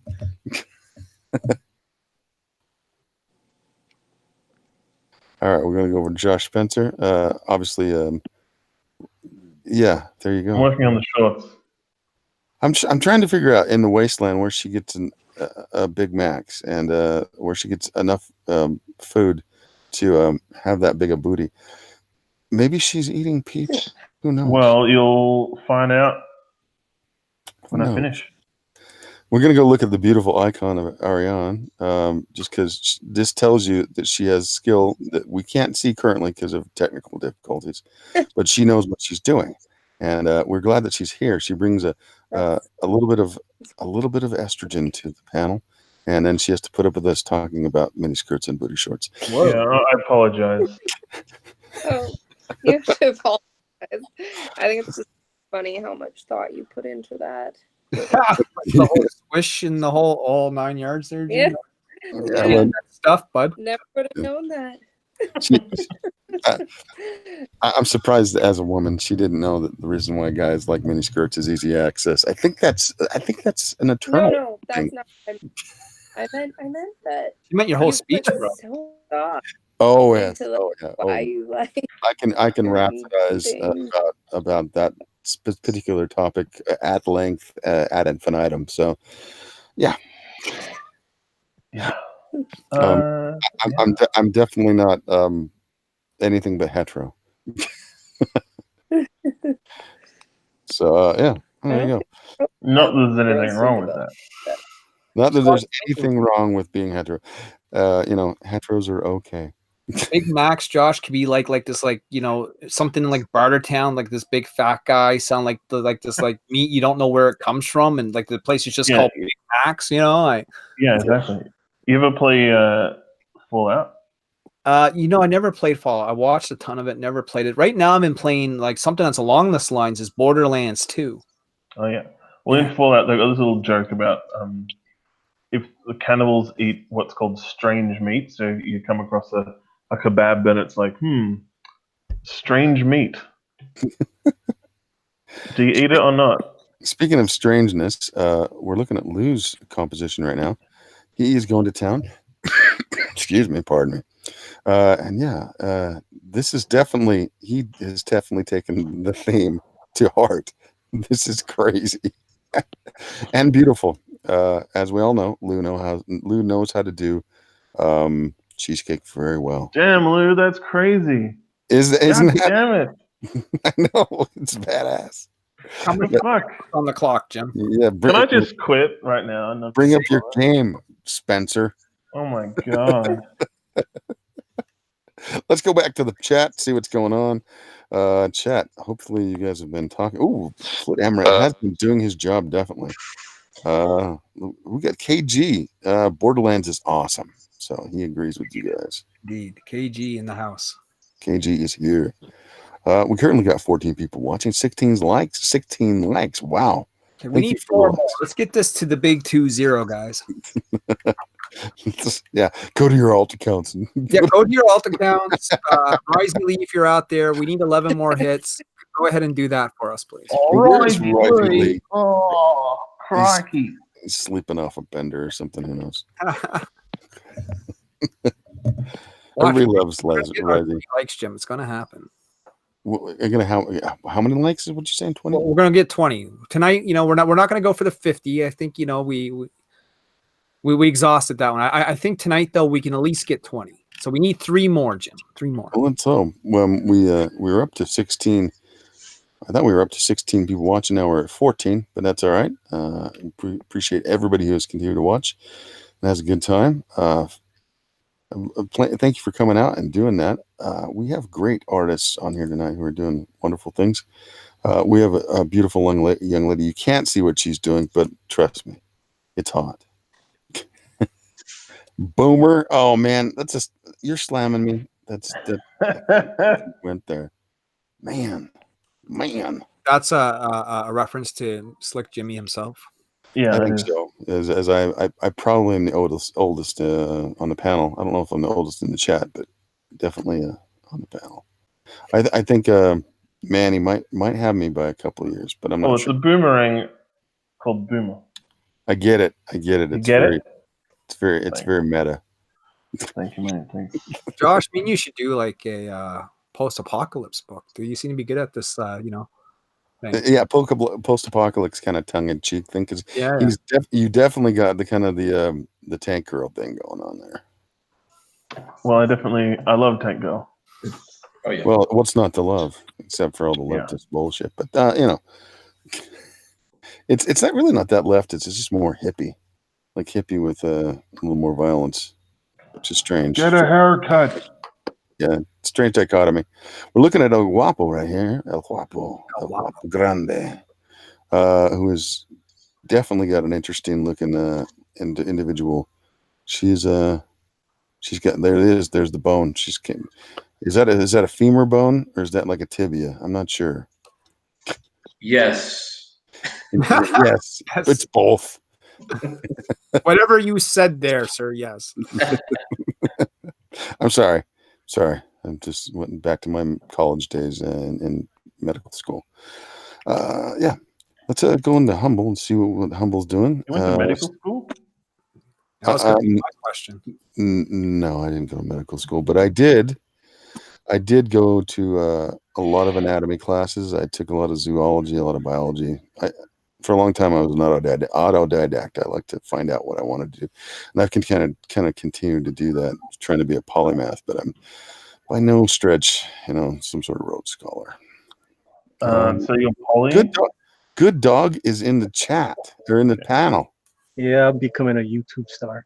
There you go, Manny. Manny, How are you guys doing? Is this a Wasteland girl? Or is this like a Robo girl? What are we looking at here? That's a transformer. I just came from the pro edition of Drawn and Quartered. Oh, how'd that go? I didn't come in last place. Wait, the pro edition is on today, right? Oh, yeah. okay. You guys So are going is that to the pro edition. right there. Yeah, it's like Jimmy. You're going. So you against, got to go to the pro edition. That's pretty cool. What did you say? You're going up against the pro edition, man, on Wednesday. I don't care. The Drawn and Quartered. I have better content than they do. Whoa! Damn, Skippy. Well, you said notice that I represented the the sexy women on Drawn and Quartered tonight. Yeah. Mm-hmm. My little sexy sexy women are always more important than any other idea. If they're doing something like, let's do Carnage, I'd be like, no, let's do Carnage with boobs. That's what we should do. No, let's do like I don't know, like mechs. Yeah, let's do mechs with boobs. It's gotta have boobs. Yeah, why not make a Transformer woman? Why the hell am I going to go up there and draw Optimus Prime or Bumblebee? Let's prove Kathleen Kennedy right. The future is female, but objectified. Well, you remember RC? She was like the motorbike. Oh my god. Yeah, I did do an RC. Yes, Flint. You did? All right. Yeah, I did an RC Transformer. I'm joking. I don't think I think objectification is bullshit. It's sexification. That's what it is. Ooh, I like that. Well, look, if you're gonna like diss on like sexy comic book covers, then you kind of have to diss on Sports Illustrated, and you kind of have to diss on Cosmopolitan magazine, and you're gonna kind of have to diss on, every single sexy K-pop star out there. Well, so like, Where does it? I'd like to hear what the ladies think about this. here's a weird thing though. I'll let them speak in just a second. I was over at Barnes and Noble the other day, and I'm looking at the periodicals. They have the big racks of periodicals, which are dying art, But then I was looking at the fashion magazines, and a lot of the covers that they have on there, they used to have beautiful women. They always have pretty women, and now they have women. I look on there, and I'm like, what are we looking at here? Like, and then the one I saw was like Zendaya. Now, have you seen Zendaya? She's hot. Okay, she is hot when they got doll her up. They made her look so rough and raw that I was like, "Are you trying?" It was like it wasn't like a makeover. It was like a make under. It made her look old and haggard. And I was like, and then they put that on a cover, and I was like, sounds like me, old and haggard. yeah, seriously. Fuck. I'm like, why did you want to make her look like she's going towards being a crone and not a young, hot young thing? But they did. And that's the thing I saw on several of the covers where I was just like, don't you want to maximize a person's attractivity, or do you just want to make them like she should be accepted for the way she is when she just gets out of bed and she's got like wrinkles and like the there's the sheets pressed into her face and there's a line on her face. You just accept her that way. Well, that's fine, Make sure she I go don't brush think her that damn girls teeth. really like that kind of stuff, though. I'm wondering who's making the decisions for stuff like that. So yeah, what does the lady say? At least the one lady who's not muted. I love how there's no answer. Yeah, Ariana's like it's like you actually. What do the ladies say? What does the fox say? Ariane, do you have thoughts upon the matter? Oh Lord. Did she go what? What happened? Put her on the spot, Jim. She's like frozen solid. She's like, oh, what? I guess. Jimmy, this is too funny. I'm not talking to you anymore. Huh? Whoa! Oh, now I she's think back. I cut out there, actually. Hey, did you hear us ask the question? What do you think? Hello? I think Oh, Are you cutting out? yeah. Huh. yeah, I'm cutting out. It's just not working. We Oh, really boy. need a female perspective. We do. We need the female perspective to tell us. If only we knew some more females. Here's my opinion, like of humanity. The male side of humanity is the drive that pushes things forward, but the female is the glue that holds everything together, and kind of gives us some reason and directive. So we need the female perspective. It's very important, and I'm very upset that there is technical difficulties that she cannot provide that. Yeah. And that Humble, for some reason, has technical difficulties too. What is going on? We've got a sexist stream. I think Oh, she's YouTube back. is trying to. That's what it is. YouTube just doesn't want a female opinion. That's right. YouTube is misogynist. Like stream goes off air and shit. Like, Humble, it's nice to have you back. yes, There's my no, sound stinks. your what? Your sound My stinks? sound stinks. Yeah. I think your thing that you're building here is pretty cool though. Tell us what we're looking at. Is she driving around like a washing machine, chicken-footed artillery piece? That's what it looks like to me. Yeah, a cobbled together giant robot that shoots tacos and mystery meat. Fun. Yeah, nice. Mystery meat. Oh yeah. So fire tacos at people. oh, I see the leg sticking out the side. Is that what are we looking at there? Almost like a chocobo, mechanic chocobo. Like from Final Yeah, Fantasy. yeah, basically. Yeah. Basically, it's a cannon spewing mechanical chocobo. Bam! I got it. I'm good. That's crazy, man. She's crazy. You crazy, Marty. Crazy. You crazy man. Quite Thank you. No, we got Good Dog Press just coming in to drawing something. We'll see what he gets done in the next 35 minutes. How much time I got? 35 minutes? 35 minutes, 36 actually. But So Manny, I got a sneak peek at a certain cover in the works. It looks pretty good. Oh yeah, it's coming out great. Yeah, I'm gonna push the hell out of it, man. I know. I mean, I've got so many awesome people out there that's been helping me out, just getting the word out there and just doing all kind of stuff that, I mean, I wake up in the morning and I see all these tweets that I was like, oh, who is this person? It's like, it's just coming out of the woodwork. I'm just so amazing. I'm so grateful. Thank you all for you guys' great work. I mean, that one day when I woke up and I saw Flit Emirates, his little gift that he did, it was so freaking cute. I wish I had come up with something. Oh, is he the one that made that? Yeah, the one that the skunker was banging on the back. Yeah. Back. That was quick. Brother, I would love to have a Niobe something like that. Dude, that was like, I don't know what's or how much it costs, but I'm interested in something cute like that. Is Flit an artist? Flit, are you an artist? Oh, he was an artist when he did that. That was so freaking awesome. Flit, are you an artist? Just answer in the chat. Tell us if you're an artist. No? Okay. If he's an artist, I want to get him on here just to do some fun stuff, because if he's willing to do that, he's my buddy here in the mod. But we'll give him a chance to showcase his talent if he has some. I'd love to see that. So, yeah, let's go back here. I white boxed you a little bit. We're seeing Manny kind of just free-handed a little bit and see what he's coming up with. Let's go over and see what Spencer's doing. Oh, Meat Machine.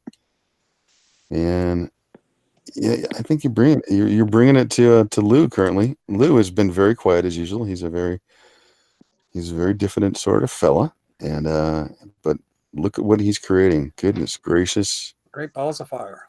Seriously, man, this is Lou, what the fuck? Stop drawing. I know. He's kicking your ass. Stop it! Dude. Stop it! Stop it! Everybody who hasn't had a chance, who wants a good piece of art, if Lou is not busy and you can get a commission, go out and get a commission from Lou, because you will be very happy. And he has reasonable prices. Does he draw lewds? He may. That you'd have to negotiate with him on that. But whatever he draws for you, you will be very happy about what you get in your hands. Trust me, because I have one of his commissions, and he's done a sugar for you? Yeah, he did a sugar, and it may end up being a variant one day when I do the Have you posted it anywhere? Oh, yeah. Oh, well, we want to see it, Jim. Yeah, show us the sugar that you did. Just give us some sugar. Give me a minute. Lay some sugar on me. I sound like a leopard video. Give me a minute, you guys. Pour some sugar on me. Larry, take over being, that type of guy. All right, so now this is where we go downhill, folks. Let's see. Let's go back over to Mr. Josh Spencer, the Meat Machine. Josh, I really like this thing, man. This thing should grind up people and just this is like Big Mac's meat supplier. You know what I mean? Yeah, I think so. I think so, man. Dude, are you gonna color this thing at all? I don't know. Do we have to color them? No, you don't. It's going to be sepia tones, I think. I would love to actually see this done as a final piece, dude. And you can throw this up on the web, man. You know what I mean? Maybe. We'll see how we go. Back over here to Lou. That's a crazy stop sign she's carting around, man. That looks like that could do some damage. And I love this kind of this makeshift sort of chopper she's got. This thing is massive. It looks like it can grind someone up. Then we got humble Marty with the robotic chocobo firing tacos at us. Pew, pew. And we have, of course, Manny here, who is rushing to catch up. Very rushing to catch up. Do something. You know me. I don't like coming into a stream and not draw. I gotta do. So, what do you think? What's going to happen here? What the hell has she got on her back there, Manny? What's she carting around there? She's carting up a freaking huge ass Swiss Army knife. Okay. That's the weird thing. Now we got Guapo. And he's already throwing down the inks on this thing. What are you using, a micron there, bro? Yeah, bro. There you go. Look at this, man. Nice, solid lines. Everything looks in where it should be. I love how the cope is draped over her. I like the folds in it. I like the shadowing in the folds. I love the gun. The gun is great. Yeah, man. Thank you. And then we have Ariane. Did I say that right this time? Yeah, Ariane. And we can't see what you're doing, but I'm assuming it's looking glorious. All right, y'all. This is the piece that was done. Sorry to interrupt. This is the piece done by Lou for me. So there you go. Beautiful. Oh, cool. I like that. Yeah. So he did sugar spinning on a pole with some dollars and bills, and apparently she's in a strip club or something, and then she's blowing the smoke off a gun. And if you notice down here, there's a gentleman who took the bullet. It reminds me of that Catwoman 15-minute animated short. I think it was like part of Batman Year One. So like Catwoman's like, she comes out into like the strip bar and she's doing like this sexy strip tease for this like big fat guy that she wants to hunt down, and then like she whips out the whip and like throws into a bunch of tables and crap. It was great. You guys never seen that? You got to watch that. And he just came up with I kind of gave him his head as he wanted to, whatever he wanted to do, and this is kind of what he came up with. That we did some adjustments, and finally we have a pretty badass thing. And I like how she's holding onto the pole with her butt. Yeah. And there's her hand. She's also got a hand right there. Yeah, it's not. I don't think that's what's keeping her in spot though, Jim. Yeah, okay, I think it's all her butt powers. It's got like a tight grip there, you know. But anyway, if you guys do want to get a really good illustration of something, a good piece of commission, yeah, we got. Has he drawn Niobe for you yet, Larry? Who, this guy? Yeah. Lou? Oh no, Lou. Should get him to do a Niobe. That conversation. Yeah, there's lots of people I want to have that conversation with, but the thing is, money and budget. Money. Do things one step at a time. But there's a few people that I've kind of like got a list of names that I want to hit up when times are right. I'm sorry, I kind of cut off Ariane. What were you saying, honey? Oh, I just shared what I'm working on in the chat a while ago. Oh, did you share another update? Yeah, I just put it in there. All right. Did you send it to me or did you send it to the general chat? I did both, so whatever works. All right, I will go and check on it. Keep going, Larry. I got to do. Well, okay. Well, we're gonna just click right back over to Mr. Josh Spencer now. What are you working on here now, Josh? It looks like a pair of eyes. It is a pair of eyes. Okay, so is this going to be like the animal sidekick companion? Yeah. Okay, all right. So some sort of mutant dog Josh is drawing. Yeah. Okay. Remember the three-eyed fish from Simpsons? Of course. Three-eyed fish from Simpsons. Who doesn't? Like way back when the Simpsons first came out, and like it was like a lake near the nuclear power plant, and Bart fishes out a three-eyed fish. Man, whoa! It's a three-eyed fish. Whoa! Okay, I'm going to box myself, and we are going to look at the next update. There we go. That's what Ariane's working on. You can. Oh, dang! Very nice. Did a good job. Oh, I love that green here. Yeah, very nice. That's just the whole picture. Well, she'll get it to us when she gets to it. I'm kind of drawing myself as the dog. I just want to let you know she is looking at me, no one else. Okay. She's looking at you, Yeah. only you, Larry. Okay. It's Larry's world, and we're just living in it. Yeah, well, that's it's kind of like the Matrix. Take the red pill. All right, let's go down through the panel one more time. We just saw Ariane, so we can kind of get a flavor for that. Let's look at El Guapo Grande Caesar Feliciano. Yeah, looking pretty cool. I'm digging this, man. Again, I like how people have really gone with this idea.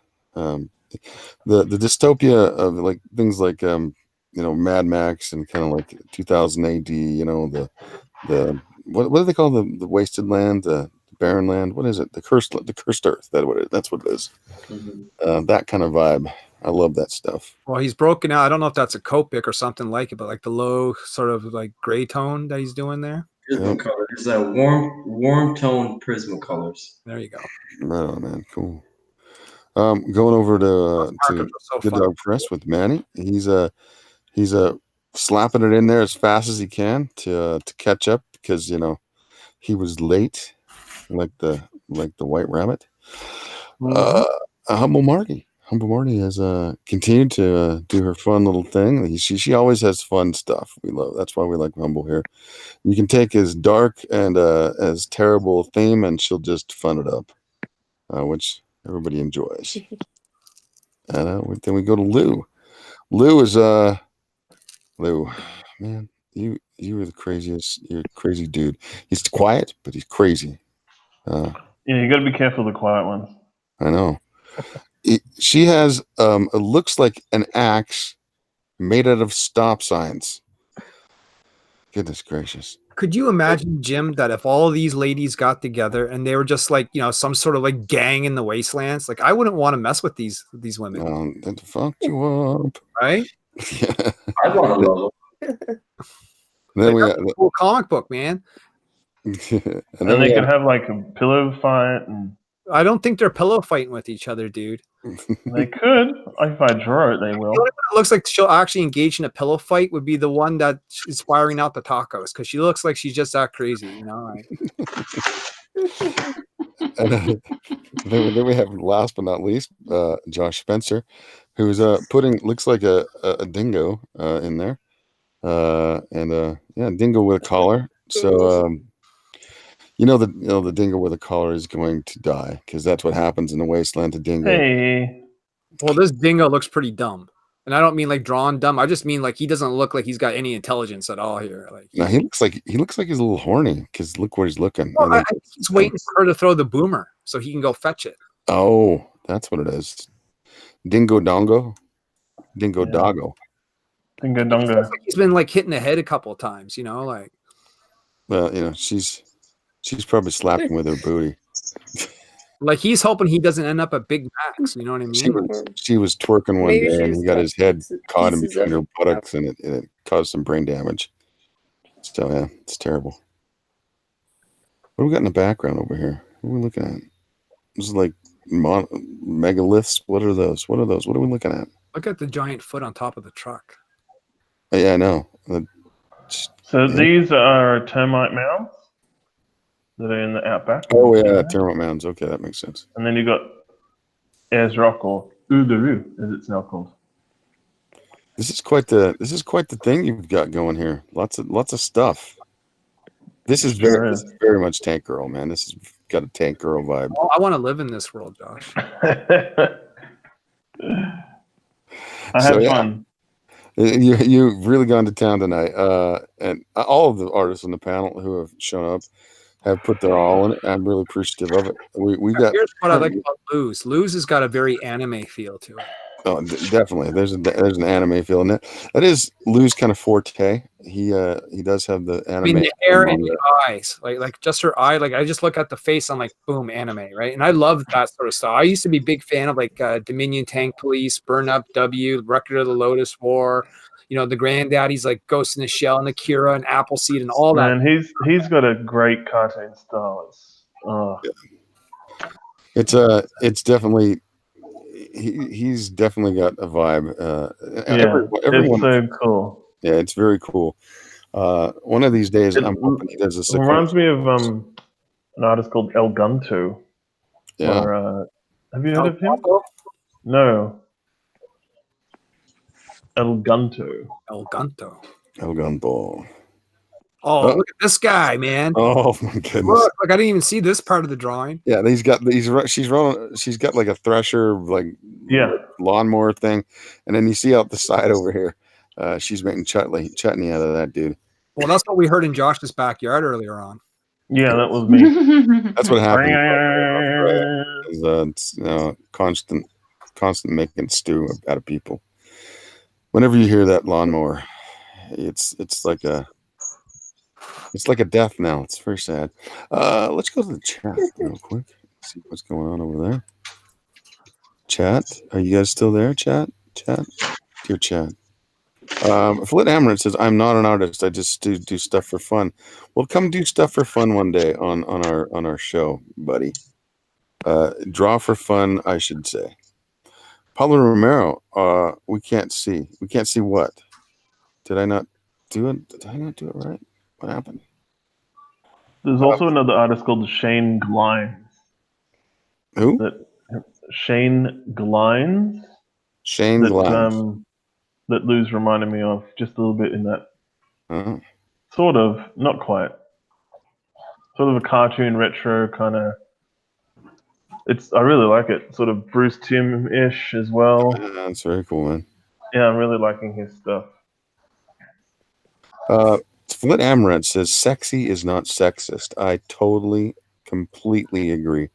And it's a sad day when, well, it's been a sad half a decade where sexy has become anathema to, it's becoming more and more puritanical as we go along. And I hope that it doesn't continue, because the human form should be celebrated, both male and female. It's a great achievement of either evolution or God. That's, you want to look at it that way. Pablo Romero says she doesn't approve. Doesn't approve of what, Pablo? What are you talking about? I'm confused. Okay, let's move on. Flit Amaranth does a little promo for my little project. If you want to see more Sugar Lightspeed, you got to get Little Girl Lethal in demand on Indiegogo. This is completely true. That's where you'll find it. And if you want it, Pablo Romero says, really good. Oh, really, Pablo, would you stop speaking in fragments? Oh, we can see now. I can see clearly now. Okay, shouldn't sing anymore than that. I'll get struck. Okay, Zach Hawkins just got time for another smoke break before you went to the panel. Very tough competition again this week. Indeed, it is. Pablo Romero says Lou's drawing is looking good, and Pablo Romero laughed at something, probably at me being an idiot. But okay, back to the panel. All right, currently watching 13, and we have 19 likes. Thank you very much. We're almost at 20. If anybody wants to throw in another like, that would be awesome as a benchmark for this current edition of the Cheesecake Challenge on Slick Jimmy Speaks. We're back with a panel. Wait, I'll be right back. And I was going to take a break. I was white boxed on Lou. I don't think you guys were upset about that, considering that it was just pretty damn cool. Spencer's run away from Lou. I think he's intimidated. Looking at Spencer, though, I don't know. Spencer's stuff looks pretty good. Maybe he went for a drink. Maybe he went for a smooch on his girlfriend, who's on the couch right now watching him do this. Who knows what's going on over there at Spencer's house? Let's go with Guapo Grande. Yeah, he's starting to add all kinds of contours with the Ziptone. Not Ziptone. What do they call those type of pens? Prismacolor. Prismacolor. Kind of like Copics. Copics. All right, cool. Then we got Good Dog Manny, straight out of Honolulu, doing some interesting stuff. What does she got on her shoulder? It looks like a water heater. No, it's a huge ass Swiss Army knife. Oh, okay, right on. And is that like a tank in the background? What are we looking at? Yeah. Okay, definitely tank girl vibe going on. Yep. And over to Humble. Seeing one portion, a little skull on a foot, I think. I'm not sure. Oh, I see. Skull's in hand. All right. Is that her leg coming out the side? What are we looking at? I added a leg hanging out of a bag. Oh, I see. All That's of a her bag. sitting in I here. see. That's Yeah. I see. She's very happy. She's like, I'm gonna go home and cook dinner. Okay. And there's Lou's piece again. It's starting to shape up. It was very shapely beforehand. It's just Starting to I'm see back. some more of the detail. Finally, Spencer's back. He rudely left for a little bit. I had to go to the loo. Whatever, man. Jeez. Lose on the panel. That's why he's supposed to wear Depends. That's right. I'm sorry, Lou. You must tape that. I had to go to the lavatory. Lavatory. Somebody's phone is ringing. I thought someone was laughing. Yeah, I think that Yeah, was. it sounded Yeah, it was Ariane. Ariane, when you get a chance, No, send us another update, and hopefully things are progressing beautifully as I believe they are. Once more, back into the chat. Once more, back into the chat. All right. Yeah, it hasn't moved. Chat hasn't moved. Nobody's speaking. 12 people watching, 19 likes. Thank you very much. Yeah, there we go. Anyway, where'd Larry go? Did Larry? I'm afraid my weapon is not. Your weapon? Your what? Anybody else's. What was that, Ariane? I'm afraid my weapon design is not as awesome as some of your guys's. Not as imaginative. It's all good. Don't feel intimidated. These guys, they're a bunch of yahoos, except for Marty. Yeah. Feel intimidated by Marty. Oh, She drew a very I'm pretty mostly- face on that, on her. And that is where Sorry, that was my bad. Trying to find something. What were you saying? No, I just. No. Sorry. That was me. Ariane. Yeah, she drew a very pretty face on her, what she just posted. Oh yeah. Oh, thank you. Well, I mostly do fine art and like portrait commissions. So I'm not much of a comic expert as a lot of you guys are. Wow, Just shorthand. Well, I'd say your art is mighty fine. It's mighty fun. Larry, can you do me a favor and talk for 1 second, please? yeah, man, I can talk. I actually still have Lou white boxed. I've been transferred Damn it. for a little. Oh, I'm sorry, Josh. Do you feel like I betrayed you? Yes. How dare you? I'm torn, Josh. I don't know who I'm going to vote for, buddy. I know. There's a lot of good competition today. I know, right? It's yeah. There can't be too much time left, I would imagine. Like, this thing must be starting to wind down now. Jim, maybe we'll get a time update when Jim comes back. I think what we should do is maybe go to the chat. We have Pablo Romero still hanging out with us here in the chat. Bullet is here. He says, I'm here to break the silence. Well, that's good. Zach Hawkins says, just got time for another smoke break before you went through the panel. Very tough competition again this week. Pablo Romero saying really good stuff here. And Flint, of course, throwing down the link, of course, to Slick Jimmy's very own Sugar Lightspeed, starring in Little Girl Lethal, still in demand on IGG. And Flint is giving us a time update. Jim, how much time we got left? Flint thinks about 13 minutes. 12 minutes, actually. 12 minutes. 12 minutes and counting. And Pablo Romero, he was enjoying the silence. He likes the silence. Nice. Just, it's like the ASMR. Oh, The sounds of silence. It's like I don't know. You guys ever you know the Twitch thought? Her name's Amaranth. She does these things where she dresses all sexy and stuff, and then just makes noises like. no, but you should send me a link. And I'm like, what am I watching here? Larry's intrigued. She does like cheesecake ASMR. It's Curiosity. No, I'm bagging and boarding these puppies here right now. This is the variant cover for Niobe #2. So, like next week or the week after, I'm pretty sure I'm going to be mailing out all the Avani packages. So, some people are getting this little puppy, so I'm throwing these in bags and boards while I can. Cool, man. Awesome. That's great. That's Avani, or is that Niobe? That was Niobe, right? This year's an issue of Niobe. This is Avani's first appearance in comics, right? Right. Everybody who has a chance, go out and pick up a copy of those if you can from Larry. That will help him subsidize getting a new colored version, which is I'm really excited about. I want to see what happens with the redux of your original concept idea. Well, this isn't like the new book isn't like a retelling of the old story. It's a brand new story. Oh, new story.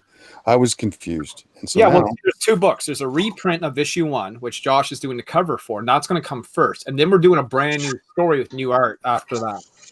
cool, man. Do you have you have a full green screen in your house, don't you? You like that? It's very nice. Well, I mainly use it when I do my like live gaming streams, but I found it to be pretty cool for comic book streams too, because I did like that lady unboxing video earlier today, so I had this rocking when I was doing that. Pretty cool, man. I would do so in my house, but I don't have enough room to throw. I don't have an empty wall, essentially. So. Well, this isn't even a wall. This is hanging off my roof, right? So I got 2 hooks that are drilled into the ceiling, and I just hook the green screen on, just let it hang down, and then I can just unhook it when I'm done. Well, you definitely did a good job that you're not getting any like artifacting from. Not too much. I mean, there's a little bit here and there. Not with the move and stuff. There might be some, but yeah, I mean, it does its trick. Cool. I can put anything I want there. It's fun. I was looking at Wapo. Here is definitely doing wow. Very Lady Death on the bottom there. This is cool, man. I like it. I like it a lot. And I like it a lot. I like it a lot. And then we got Manny doing a kind of a tank girl. Kind of a weird take on a Alita Battle Angel with the Swiss Army knife, large Swiss Army knife instead of like a butterfly knife. That's the vibe I'm feeling. That's all. And then we got Humble Marty. Our young lady is making a young lady in a very crazy machine, and yeah, there's a little bit of a cannibal vibe. I wonder if people are going to catch that. It would be fun. Let's go back to Lou. Lou is definitely putting the touches on his composition here, which is wow. It's yeah. So do we still have Manny with us? Yeah. Okay. Manny's right over there. All right. So since we got all 3 of us on here, Jim, myself, and Manny, I want to again propose the triple threat cheesecake challenge: Niobe, Sugar, and Skunk Girl. And when you guys may, want to do that. When I think that for just before Skunk Girl goes live, and when are you going live with yours? Oh, it'll be a little bit after that. It won't be much longer though. Well, that would probably be the best time, just before Manny goes live with Skunk Girl, and then we kind of hit your guys' stuff hard. Mine's just still going to be in demand, I believe. So what we draw all 3 girls together? Yeah, something like that. Yeah. Oh. It would be a pretty hard challenge for artists to complete 3. It'd be very hard. Or you have to do an extra half hour or something. Or well, you could do that, or maybe you could just pick one of the 3 girls, or 2 of the 3 girls, or whatever whatever floats your boat. I don't think we have to be too harsh on it, right? Because there is. I think it would be cool to. What was that? It'd be cool to have like different artists. You should just get a different artist to do each character. Well, I mean, we'd like to have a full panel if we could swing it. But I mean, yeah, I mean, I don't mind people picking and choosing or like the draws out of a hat, essentially that sort of thing, and then they get one of that, and so we get some one of each, at least one of each, that would be fun. I mean, because like I was like three people drawing 3 figures all at once in that short of times. That's a lot to ask. Well, what we can do is we start posting about it soon and like try and generate some interest to get some get the full panel, right? That would be a good idea. I mean, if we can get people to come out, that would be great. And look at Josh Spencer, definitely going for the sepia tone. Yeah, right on. Right on. You're gonna make this into a t-shirt. You should make this into a t-shirt, man. Yeah. I'm serious, man. A lot of your stuff that you've done for this thing could easily be translated into making T-shirts. You should make a T-shirt. Not thing. even just a T-shirt, man. I would, I could write a story about this one. It'd be fun as hell. Yeah, that'd be fun too. See, these are things. These are like impetus for making stories, maybe for artists and for writers that might want to collaborate. So, Sure. think about it. This is another thing that could come out of doing the Cheesecake Challenge as opposed to just doing other people's IP. That's one of the reasons why I don't focus too much on like you guys doing anybody in particular. Once in a while we do Sugar, but I mean it's Well, this is like a Tank Girl inspired. right. But again, like Kind Tank Girl could never take this and go, "You're ripping off Tank Girl." I mean, you know what I mean? Because this doesn't look like Tank Girl. It looks something different. It just looks similar to Tank Girl vibe. Right. So, Hey guys, Slick. I went ahead and just put my image in the chat, the cheesecake chat, because I'm calling it. you're calling it a night? Yeah. All right, my brothers Run out of and, steam. and sisters. Oh, you're. Is that El Guapo? That So is what- El Guapo. It's looking good, man. I All right, like well, it. buddy, before you leave, is there anything you want to pimp before you go? Yeah, so 9 days from now, El Guapo is dropping Chango, the Broken Veil. So got a lot of interesting pledges and stuff there. So you'll see that. I'll every day on my Twitter I'll be posting some concept art that I worked on throughout the project, and just giving a countdown. So next Friday is the day, and looking forward to that. Nervous and excited all at the same time. You can also find me on my YouTube at El Guapo Comics, and at Twitter at El Guapo Comics, and on Instagram at The Art of Caesar Feliciano. Right, Caesar. Just make sure you drop every time you put out like some sort of tweet. Put it in a Cheesecake chat, and I will retweet it for you. Maybe other people will do as well. So I appreciate that. because we want to get projects of people who are involved on our program out there and in people's eyes. So make sure you do that. Thanks, man. Right. Thanks for showing up. Have a good Nice night, meeting you today. and we will make sure that people get to see your work and when we do the final tally. Awesome. All right. Thank you. Have a good night. Have a good one. Yeah. Bye-bye. Night. Yeah. He does good work. That was a good one. I like that a lot. Yeah, it was really cool. I just saw on Twitter, Illustrator Monk just tweeted that he missed the challenge, but he did a little cute drawing. And it's Oh man, I want him bummer to, that he's not in here. It's like, come on, dude. Like, I think he had something to do, or he had his kid tonight because there's Right. he's got responsibilities. responsibilities. God. So like I'm probably going to be try to swap off like Tuesday night and Wednesday nights because I really like people like Lou showing up. I kind of set this night so Lou could be here, and he's been kind enough to show up and do hellaciously awesome stuff. No clue. Of course, he's not extremely talkative, but I think the talking might impede his progress. So I'm going to let him work his process how he does, and I'm just happy that he's here. So I might be moving it back and forth. Everybody's talking. I'm going head to head with Drawn and Quartered. Well, I don't particularly care that much if I get great artists who aren't on Drawn and Quartered. Because that's the pro edition, right? So, Yeah, we're getting the almost pros here. well, no, but like there are people here who have done stuff that's very, very good that easily could give a run for money of a lot of the stuff. A lot of the people I see go on the pro edition. Yeah, I know. Trust me, I've seen them. And so, Jim, we got our 20 likes. fantastic, right? Oh, Nice. Now again, I'm not Mike Miller, and that's fine. I don't particularly need to be Mike Miller, but I think that people come on our show, come here for the love of the cheesecake and the love of the idea, and they put a lot of heart and soul into their creations, which most of the time is just straight up whole cloth, which I love. You don't go for an IP. Now, I guess tonight they did the Transformer edition, which is pretty cool. You can just kind of make up your own Transformer. But I don't. Manny, did they do specific Transformers or was Oh, it? Just, You could do whatever you wanted. So Oh. that's why I picked the sexiest Transformer I could think of. right. Here's a question for you guys. Go Who's ahead. your favorite Transformer? Like for me, I think Shockwave was like my favorite. Starscream. Ooh, Starscream. How Well, about I you? mean, I'm not trying to be like. I always dug the Optimus Prime. Like even back in the day, I had one.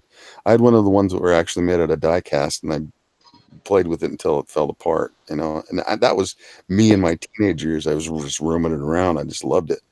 And then my cousins got a hold of it, and then it just got completely hammered. How about you, Lou? Did you have a favorite Transformer? Grimlock. Oh, from the Dinobots. Me, Grimlock. Man, And I still got the toy. How about I you, Marty? I, Favorite I so Transformer? much wish I had that darn. Mm, probably Red Alert. Red Alert. Interesting choice.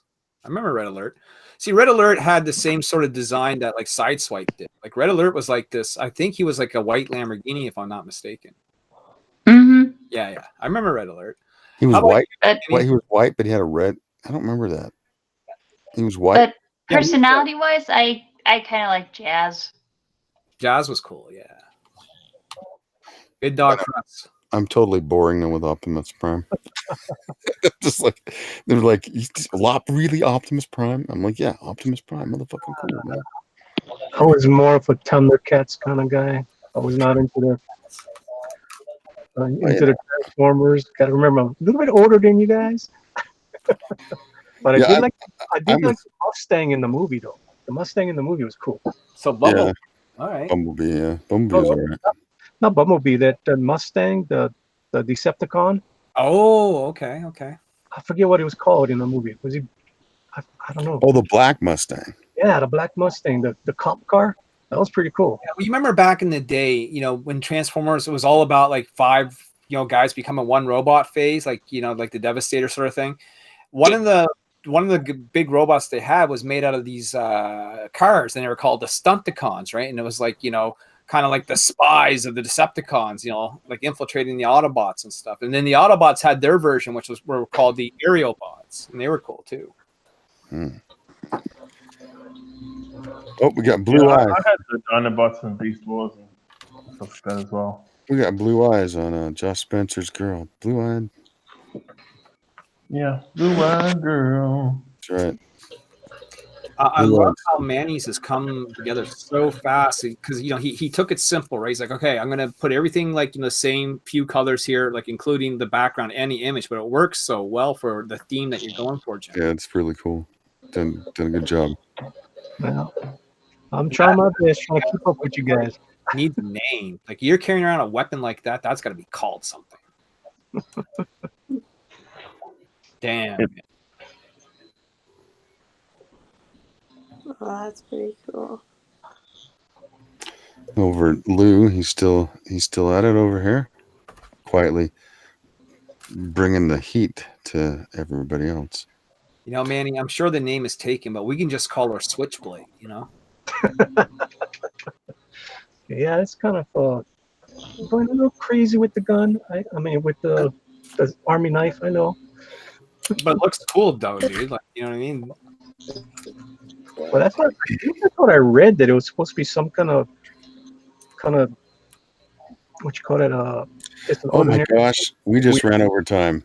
I was so. Oh, really? We're 3 minutes over time. Oh, okay. Well, how about you give us another few minutes? I'll give you. We never got any warnings. We were like cutting away, and it's just like, I'll give you till 10 after. So you got 2 minutes. 2 minute warning. 2 minute Okay. warning. Great. I'm like, sorry. oh, okay, bye. At a time. I was like, See ya. I was literally like just watching you guys drawing, and I was like, just got lost to time. Oh my gosh, I wasn't even talking. I was letting Larry talk.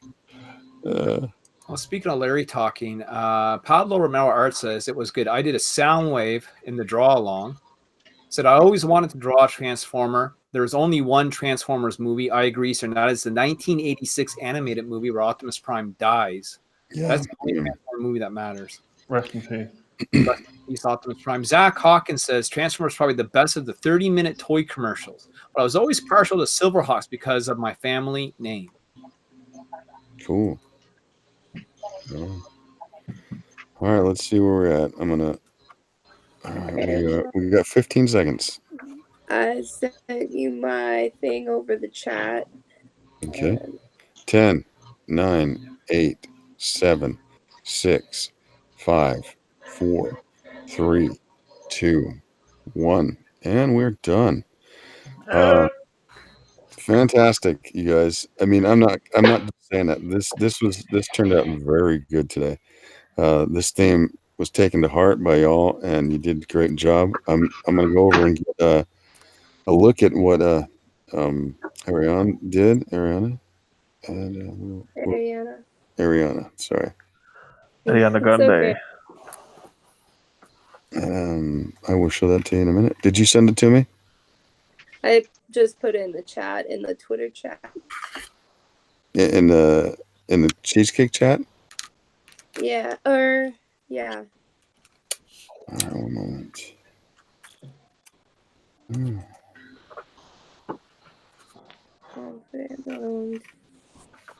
Oh, there it is. All right, good. All right, everybody get to see it here. 1 second. Let me go back and Larry, can you give me some patter here while I'm futzing around with this? Pitter patter, let's get at her. Yeah, that's right. Yeah. So the time is up, and so be ready to vote for your favorite. I don't know who I'm going to vote for though. Let's go. I'm going to click on Josh. Josh, I would love to see this in color someday, but I don't know if you're ever. It is in color. What are you talking about? Well, sort of. All right. So if everybody can see right now, you can see Ariana's piece right now. That's hers. And so I'm going to use that as when we go through the panel here to look at what we got. I kind of want to, and then we'll give you also what El Wapo did. This is him right here. Flint says, let them know when to drop the poll. Drop the poll right now as we go through. I'm sorry. My bad. I want to let people see this if I can get my thing to work. Oh, somebody's making noise. Can you guys see this? This is this is El Wapos. For some reason, it is not going down. I don't know why. I see it. Oh, now I see PC laptops. Yeah, that's the company I bought my laptop from. All right. Advertisement there. Yeah, for PC laptops. I think there's like 5 stores there in the Wasatch Front. But there's her right there. Yeah. Again, I'm letting people see these. They can, because they're not the ones that are on the panel. Again, those are the ones, and then we're going to go back to the panel itself and run through that. All right. Let's do. We saw Ariana's and we saw Awapos. Here's Manny from Good Dog Press, creator of Skunk Girl, and he's done a really cool graphicized sepia tone, like kind of earthen colored thing. Quickly done it very quickly, very cool. I like it a lot. Go up with something in what, 30 minutes? Yeah, well, I mean, you got to do what you got to do because he came here late because he was over on Drawn Uncorded. But we're glad to have him, even though he was over on Drawn Uncorded doing his thing. Humble Marty, could you please give us a larger version so we could look at this, please?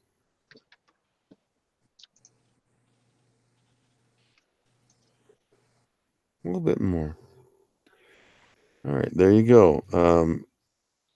As you can see, she did a taco firing thing made out of mystery meat, which seems to be God, that's good. That's what I'm saying.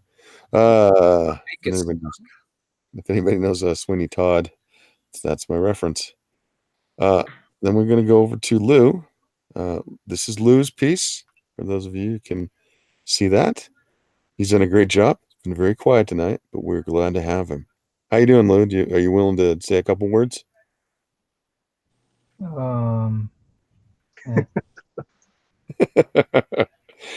Profound nonetheless. There's Larry. I'm just showing you his face. And then there's Spencer. Josh Spencer of Spencer Tunes has done us a nice sepia piece. Definitely going to check out Tank Girl vibe coming off of this. But Tank Girl never had a booty like that. That's all I'm saying. As we all know, Josh loves him some mega booty. So yeah, let's go to the chat and see what's going down. Chat. One moment. All right.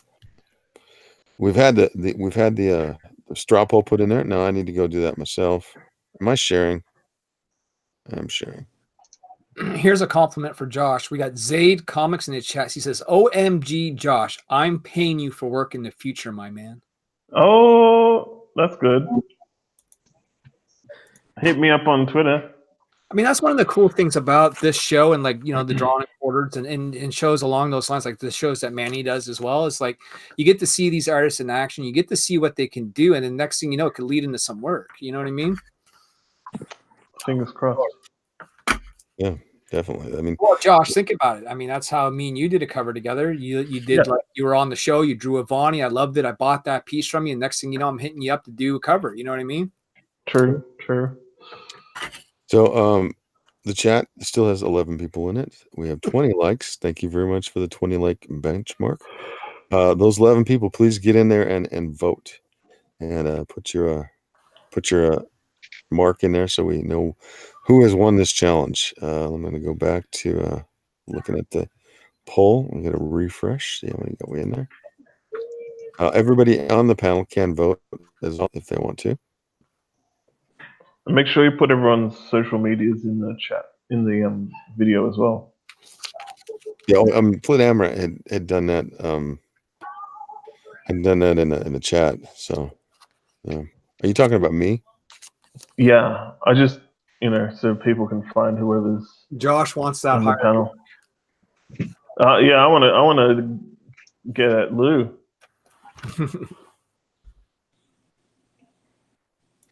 All right, I'm going to refresh one more time. What time we got?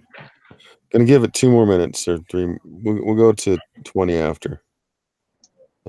So everybody want to kind of show what they're doing. I'd like to start. Ariana, what are you doing that you want to tell people about? Well, this summer I'm mostly just going to be painting mermaids on my Instagram. Other than that, I have no other plans. Do you sell pieces like the actual? Yeah, I mostly do traditional, but I draw on my iPad. But I do a lot of like oil paintings and things like that. Fantastic. Cool. Traditional art is awesome. I mean, it's good that people continue to do it. It's expensive for those who don't know art. Doing traditional art, especially oil painting, is not for those who aren't willing to invest into it. Yeah. Well, I'm hoping somebody buys my paintings because they're starting to take up a lot of room. Got a whole gallery in your house. I know how that feels.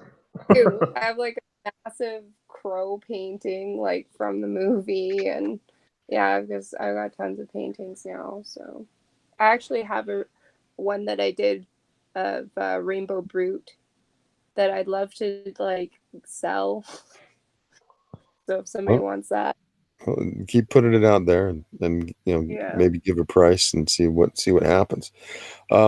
Manny, tell us what you're doing. We kind of all know, but tell us anyway. Well, you guys can go over to Indiegogo right now. Go to the pre-launch page. You guys can sign up for the Unbreathable Skunk Girl. That doesn't cost you anything. If you sign up, you are eligible, if you purchase the book, to get a free poster and a free trading card. Only to people who sign up for the mailing list. So get on over to that. And it will be on sale in 13 days. Man, time is flying. July 2nd it comes out. So I'm seriously working my butt off to try to get everything done beforehand. Well, it's looking good. I think a lot of people who know you and who are in the community around are kind of excited about this because Skunk Girl has been something you've been putting out for a while, and we enjoy it. Well, what's great about it too is, I mean, we got El Guapo did a Skunk Girl. We got Pablo Romero did a Skunk Girl. There's so much fan art that I get, and I'm appreciative of every single piece of fan art I get. So thank you, all you people out there that's been giving it to me. Yeah, definitely. Everybody who's done fan art for me, I feel the same way. Humble Marty, tell us what you're doing and where we can find you. Humble. No humble. All right. Lou, do you want to chill anything? I'm working on something secret for now. Secrets. That's about it. Well, whatever it is, it's probably going to be freaking awesome. So stay tuned for Lou and his amazing art. Definitely go out to his Twitter and follow him. Do you have an Instagram as well? Just Twitter for Just if you for want to Twitter follow for me. now? Well, there's plenty on Twitter. So go down his timeline and you'll get full up on some really cool art. Always lovely, for the most part, lovely ladies. And I really enjoy that. Going over to, let's go Larry. Larry can chill his girls a little bit. Well, what you're seeing there on the screen is the exclusive Indiegogo cover for the Niobe #1 reprint. Of course, again, done by Mr. Josh Spencer. And so you can see he did a fantastic job. That's going to come early July, first or second week. We're going to have this, so you'll be able to get the new cover, or you can get the original first printing, in its original format. We'll have some T-shirts, a couple prints, a few good perks, and then a month or so after that, it's straight into the new Niobe mini series called Birthright with Samir doing the art and Steph Wilson doing a variant cover, Paul Green with the variant cover, RB White with a cover, and I think we might see another cover from Mr. Spencer down the road here. Right on. Rebel Comics, my comic book channel, and Rebel Gaming, my YouTube channel. Cool beans. Now we got last but not least, Josh Spencer from Spencer Tunes. Tell us what you're doing lately. Well, as Larry just said, I'm doing his Niobe relaunch cover. So doing that, or I've done that, and I'm working on a comic called Megawatt versus the Vampires of the Sun for Crypto Comics.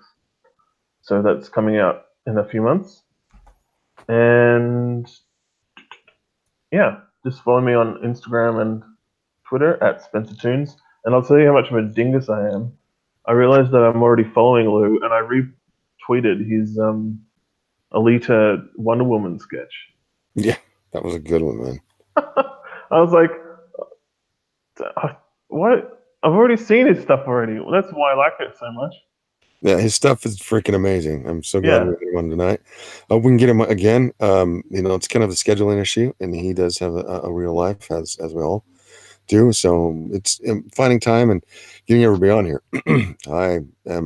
I'll go tell everybody about my project. It's Little Girl Lethal, currently on In Demand and on Indiegogo. Man, I'm getting a little bit hoarse tonight.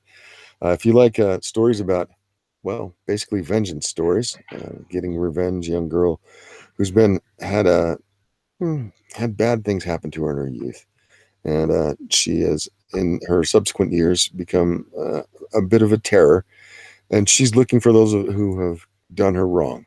And she lives in a huge megalopolis called Lost Peaks.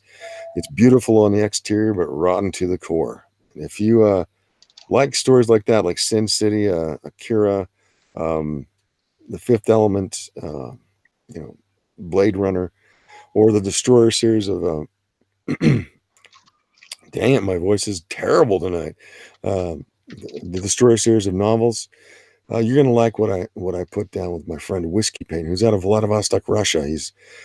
He has a painterly style, kind of like heavy metal in the 70s and 80s. It's less comic book and more painted, and you're gonna dig that. So go over and look at my project on Indiegogo, Little Girl Lethal. And if you like what you see, put some money down and get a copy. We are still taking that in, and we're still working on art that's coming in from Troy Torres for a secondary story that you'll enjoy as well. And so there's my project. And let's go finally back to the poll and see what happened. So I'm going to refresh one last time. Roll, please. Yeah. Got 12 votes. With 0 votes, unfortunately, because I really thought he had a great piece. El Guapo. He got no votes, but he had a great art. With 1 vote, Humble Marty, 8%. We appreciate that. And with 1 vote as well, Ariane, she did a cute little girl. Sad for the technical difficulties where we couldn't see her doing it as she went through it. But hopefully she can figure out those technical difficulties and come back, and we'll be able to see that again. With 3rd place, with the bronze, and 70% with 2 votes is Manny C, coming in at the last minute, taking a spot on the podium. 2 votes, really? Yep, 2 votes. With 3 votes, Oh, 25%, the quiet man, the silent killer, takes a silver on the podium, Lou. And finally, with 5 votes, 42%, and a huge ass on my page, Josh Spencer from Spencer Tunes takes. Thank you. We all need to sing the Australian anthem now because Josh Spencer. Australians, all let us rejoice, for we are young and free. I think that's the first time I ever heard that. Really? Yeah. Yeah, they very rarely take medals in the Olympics.